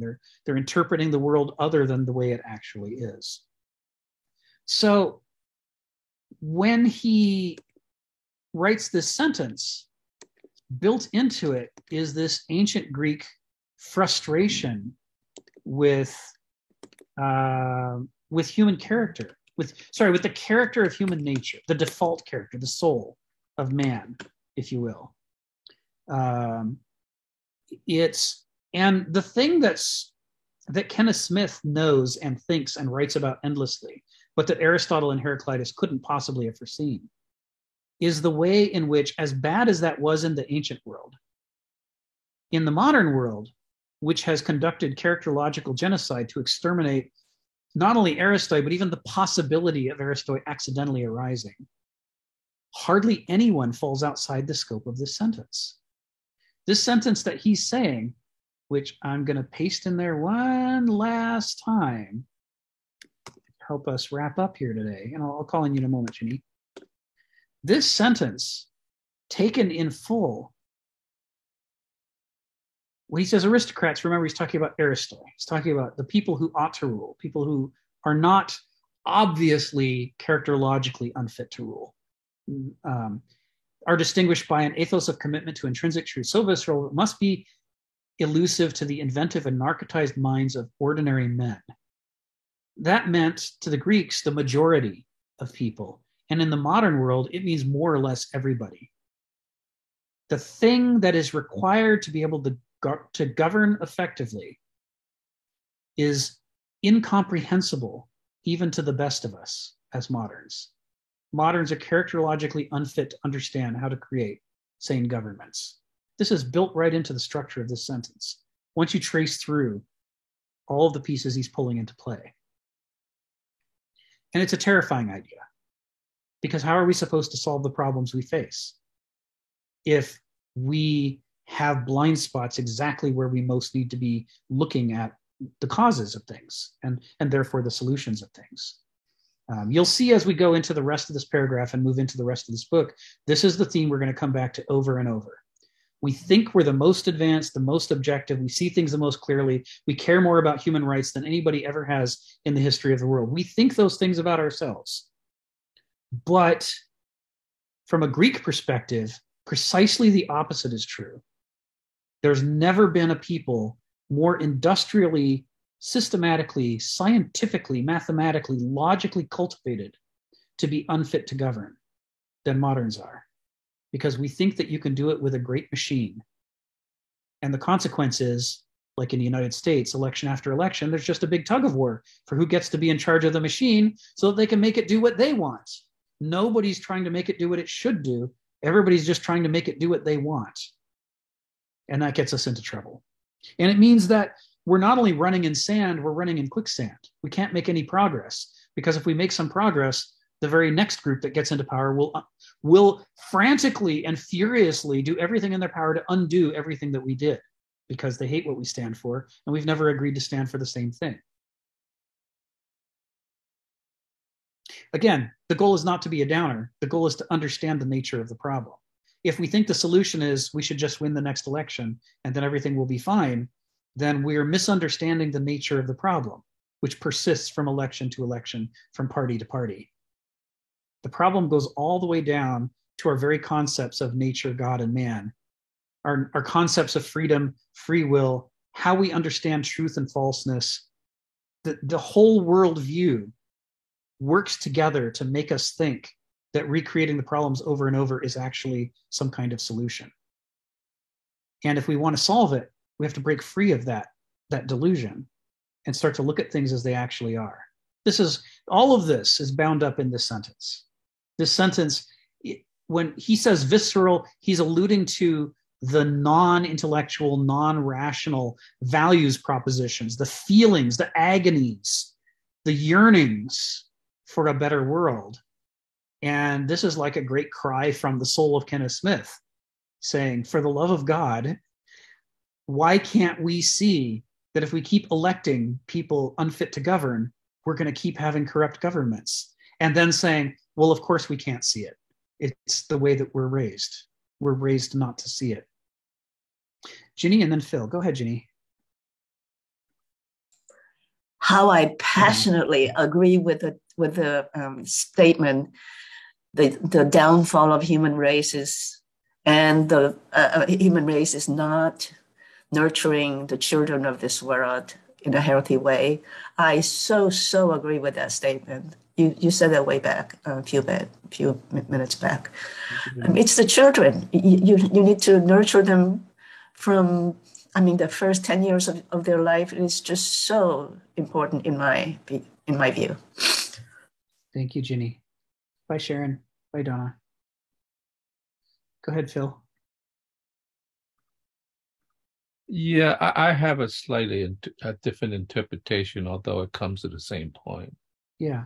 I think at one point we accept the fact that there were people who are going against the structure and robbing and stealing, whatever. And I think it got to a point where the system became so corrupt that even the people who see the fallacy in it participates in it for enlightened self-interest. Yes. These are normal people that would at least fit with a sort of supportive and virtuous structure, but you can't even survive with that. So everybody is, at least doing minor crimes such as stealing pencils from the office, all sorts of things, not a big deal. And then what happened is that everybody, or maybe I shouldn't say everybody, almost everybody is corrupting themselves, because that's the only way to survive. And I think that is the problem. It's not even an unconsciousness. It's that they know that they can't go against the system. And so therefore the whole of society it's hard to way through that one is the whole of society. That's the way I interpret it. It's not that they have all become Manchurian candidates. Right. That they, in order to survive, now you have to do it. We're trapped in it, right? It's Daedalus all Yeah. over again in the labyrinth. If we don't do the things we have to do in order to pay the rent or pay the hospital bills for our ailing parents or what, things for our children, well, the consequences are catastrophic. They're dire. So, the system really reinforces its status quo. People are not harnessed in subtle ways. They're harnessed through existential threats that although we don't like to talk about them, they are clear and present dangers to us. Unmistakable. If they were mistakable, it wouldn't harness everybody. So it has to be unmistakable. You want to eat, you got to work. And who do you work for? Well, you don't work for who knows what needs to be done. You work for whoever has money. So you're going to do what the people who have money want done, which may have nothing to do with what needs to be done. It's orthogonal, right? There's a disconnect. Instead of electing the people who are fit to govern, we elect people who please the people who have the power to rig elections. The whole thing becomes a feedback loop. And the challenge becomes, the challenge moves from how do you get out of this labyrinth to can you even figure out that you're in one to begin with and work out how it works? Because if you can't do that much, the idea of let's fix the problems is ridiculous. You got to really see the structure of it. And only then can we start tracing things through and go, well, I don't know, what should we do about it? But before that, any plans that we have are just the plans of sleepwalkers, planning how to escape the prison in their dreams that isn't the real prison that they're in. So thank you for bringing that up. It's very real, the way it harnesses us. Joseph and then Donald. Go ahead, Joseph. I just want to make a quick comment. Coming back to the section on mind, that was, I didn't have a chance to comment then, but it kind of reminds me of Sir Francis, was it Galton? That was the statistician that came up with this idea of testing subjectivity and quantifying it. Yeah. And essentially wanted to put everything into a yes/no answer for our minds, like what it was essentially even how you quantified intelligence and things along those lines. And actually, one of the this kind of gave way to the modern eugenics movement, right? Because you start to say what is good or what is bad, and you kind of get away from some of the ethical principles that we talked about, but this whole idea that you understand the mind and can quantify, and everything can be put into into this model where it's going to generate a yes or no answer, whether this person is a good person or a viable citizen or not. Right. And it's interesting. I just thought of that the whole time we were talking about theory of mind. You can kind of see that in a modernist perspective where, they thought that everything could be quantified. And I remember even him saying something along the lines that, there was no benefits to even meditation or things like that. It was kind of this, it was just such a narrow view of the world. Yes. And it goes back to the provincial thinking that we were talking about before. So when you have that, that very narrow view of the world, and then you add numbers to it, it becomes deadly. Anyway, just some thoughts. Thank you for that, Joseph. Yeah, the whole denial of the mind, the insistence that we're just bodies, we're just machines, and you pull the levers and push the buttons and you get what you want. You can see how it's not a coincidence that the peak of that ultra-modernist belief coincides with the era when unhappy housewives were taught to alternate amphetamines and Valium. It's like, in the morning you're depressed, you don't want to get up, just take amphetamines. And then in the evenings, you're just too hyped up and you can't relax, so you take a Valium. And they're just basically trying to ignore the issues of character, right? Anything but character. Moderns do not want to talk about character. They absolutely ignore that. They ignore the issues of the mind and say, well, we'll just beat ourselves into the shape that we need each day in order to do the things that are expected of us. And again, the law of unintended consequences, the catastrophic consequences it had for a generation of people who were strung out, on these uppers and downers, and their whole psychology was broken, ripping from one to the other, back and forth on a daily cycle. There's any number of Hollywood biographies written by the children of those actors and actresses saying what the consequences were, the damage that was done, and we're what is it now, 60 years later, and we're still dealing with the fallout of the damage caused to families and to psychologies and the culture that came from trying to treat the mind as though it didn't exist and the body could just be beaten into shape to do what you want. It's fascinating. And it's another illustration of how the power of nescience, the power of the mind to erase parts of reality that are inconvenient for it, and to only see the cartoon version of reality that satisfies its ideologies, is basically omnipotent. It can't actually change the circumstances of your body, but it can change your understanding of the world so much that the world becomes incomprehensible to you, or becomes worse, inevitably comprehensible in a miscomprehended way, so that there's no way to comprehend it correctly, because your ideology, the lenses are so strong that really is what the world looks like to you. It really looks like there's no mind. And all evidence to the contrary just vanishes. And all we see is the evidence that seems to support it. It's an amazing thing. This thing is so strong, what it can do. Donald, and then Ginny, and then we'll wrap up. Go ahead, Donald. Very good explanation of why we get to the state of education that we're currently at. We've got to create these ordinary men. If all power centers in our society benefit from uneducation, I know how Ginny must feel, on the education. You go read Jaeger's Paideia. Yeah. And see something of what it would be like to be educated as a Greek. Well, but it would just cause trouble for us. For us. for us moderns.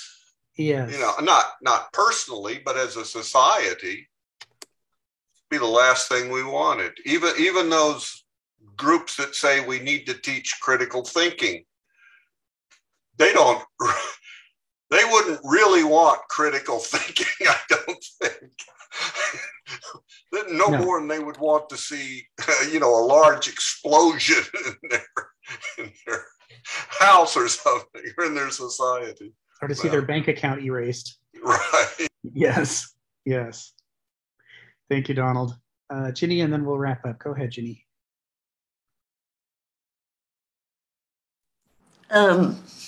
So we were talking about this amphetamine and what was the other versus? So when did this happen? And it would take a while, I guess, as to what percentage of people actually did live this way? So it was part of the housewife culture of the 1960s, and they were prescribing, doctors were prescribing these things to housewives in the late 50s. What happened after World War II is during World War II, the men were all off to war, and there weren't enough people to run the industrial machinery of society. And so they did these drives to get women to do this work. And women discovered that being outside the home was incredibly empowering. They were learning skills, they were making money, they were making decisions for themselves, they were having a direct influence upon the course of civilization. But at the end of World War II, all the men came home and needed jobs. So they fired all the women and basically sent them home. And what they found was all over America, and not every single woman, but it was a huge wave of despair that happened as women were being told, you don't need your own bank account, you don't need to make decisions, you just need to obey this angry, shell-shocked man who's come back damaged from the war. Do whatever he says and make him happy and you'll be fulfilled. In the 1950s, there were all kinds of public service films and brochures and documents and agencies all tasked with teaching women how to be good wives. And it was all part of the process of trying to detrain them untrained them from the positions of power and responsibility and authority that they'd previously endured. And not surprisingly, it didn't work very well. If you look at television shows, you'll see all kinds of TV shows that are attempting to paint a perfect picture of what the model household is supposed to be like. Those shows weren't just entertainments. That was programming. They were literally, it was programming. They were trying to model the behavior they expected out of women. But the problem is the television show lives were so tidy and the real lives were so messy. I mean, you didn't see, on these TV shows, you didn't see abusive husbands, alcoholic husbands. You didn't see husbands that molested their children. You didn't see husbands that were suffering from PTSD. But these things were commonplace among returning soldiers because it was such a trauma going through World War II. And so how do you fill the gap in expectation between how it's supposed to be and how it's not? Well, in the 1950s, in addition to all the other things they were doing, doctors started prescribing uppers to get the depressed wife out of bed in the morning and downers to help her calm down and sleep at night. And these cycles of amphetamines and Valium were so significant that I think the Rolling Stones did a song, Mama's Little Helper, right? I mean, it was beginning to be recognized in popular culture that there was widespread among normal, healthy Americans was the use of drugs on a very rapid, alternating, aggressive basis just to get through the day. Studies on use of uppers by airline pilots, by truckers, by all kinds of people who have to work these crazy shifts show that the problem is far more widespread today than we ever acknowledged. And this is after we have come to understand as a culture that there's downsides to these things. Back in the 50s, they were saying, it's fine, it's like candy, you'll feel great, right? They weren't admitting what a disaster it was going to be. So it wasn't that everybody used them, but everybody knew someone who used them, and many families used them. And, we're especially among the rich and among the middle class. It was an epidemic. So God help us all. All right, we got through a sentence. Thank you for that, Brett. Yeah, thank you. Sure, Ginny. Thanks for bringing that up. We got through this sentence. The other two sentences will be easier. There's more stuff to say, but they build off this one. This is the pivotal turning point that pulls together all the threads that have come so far. The next two set us up for the next section. We'll talk about that next week. Okay, thank you. All right, bye-bye.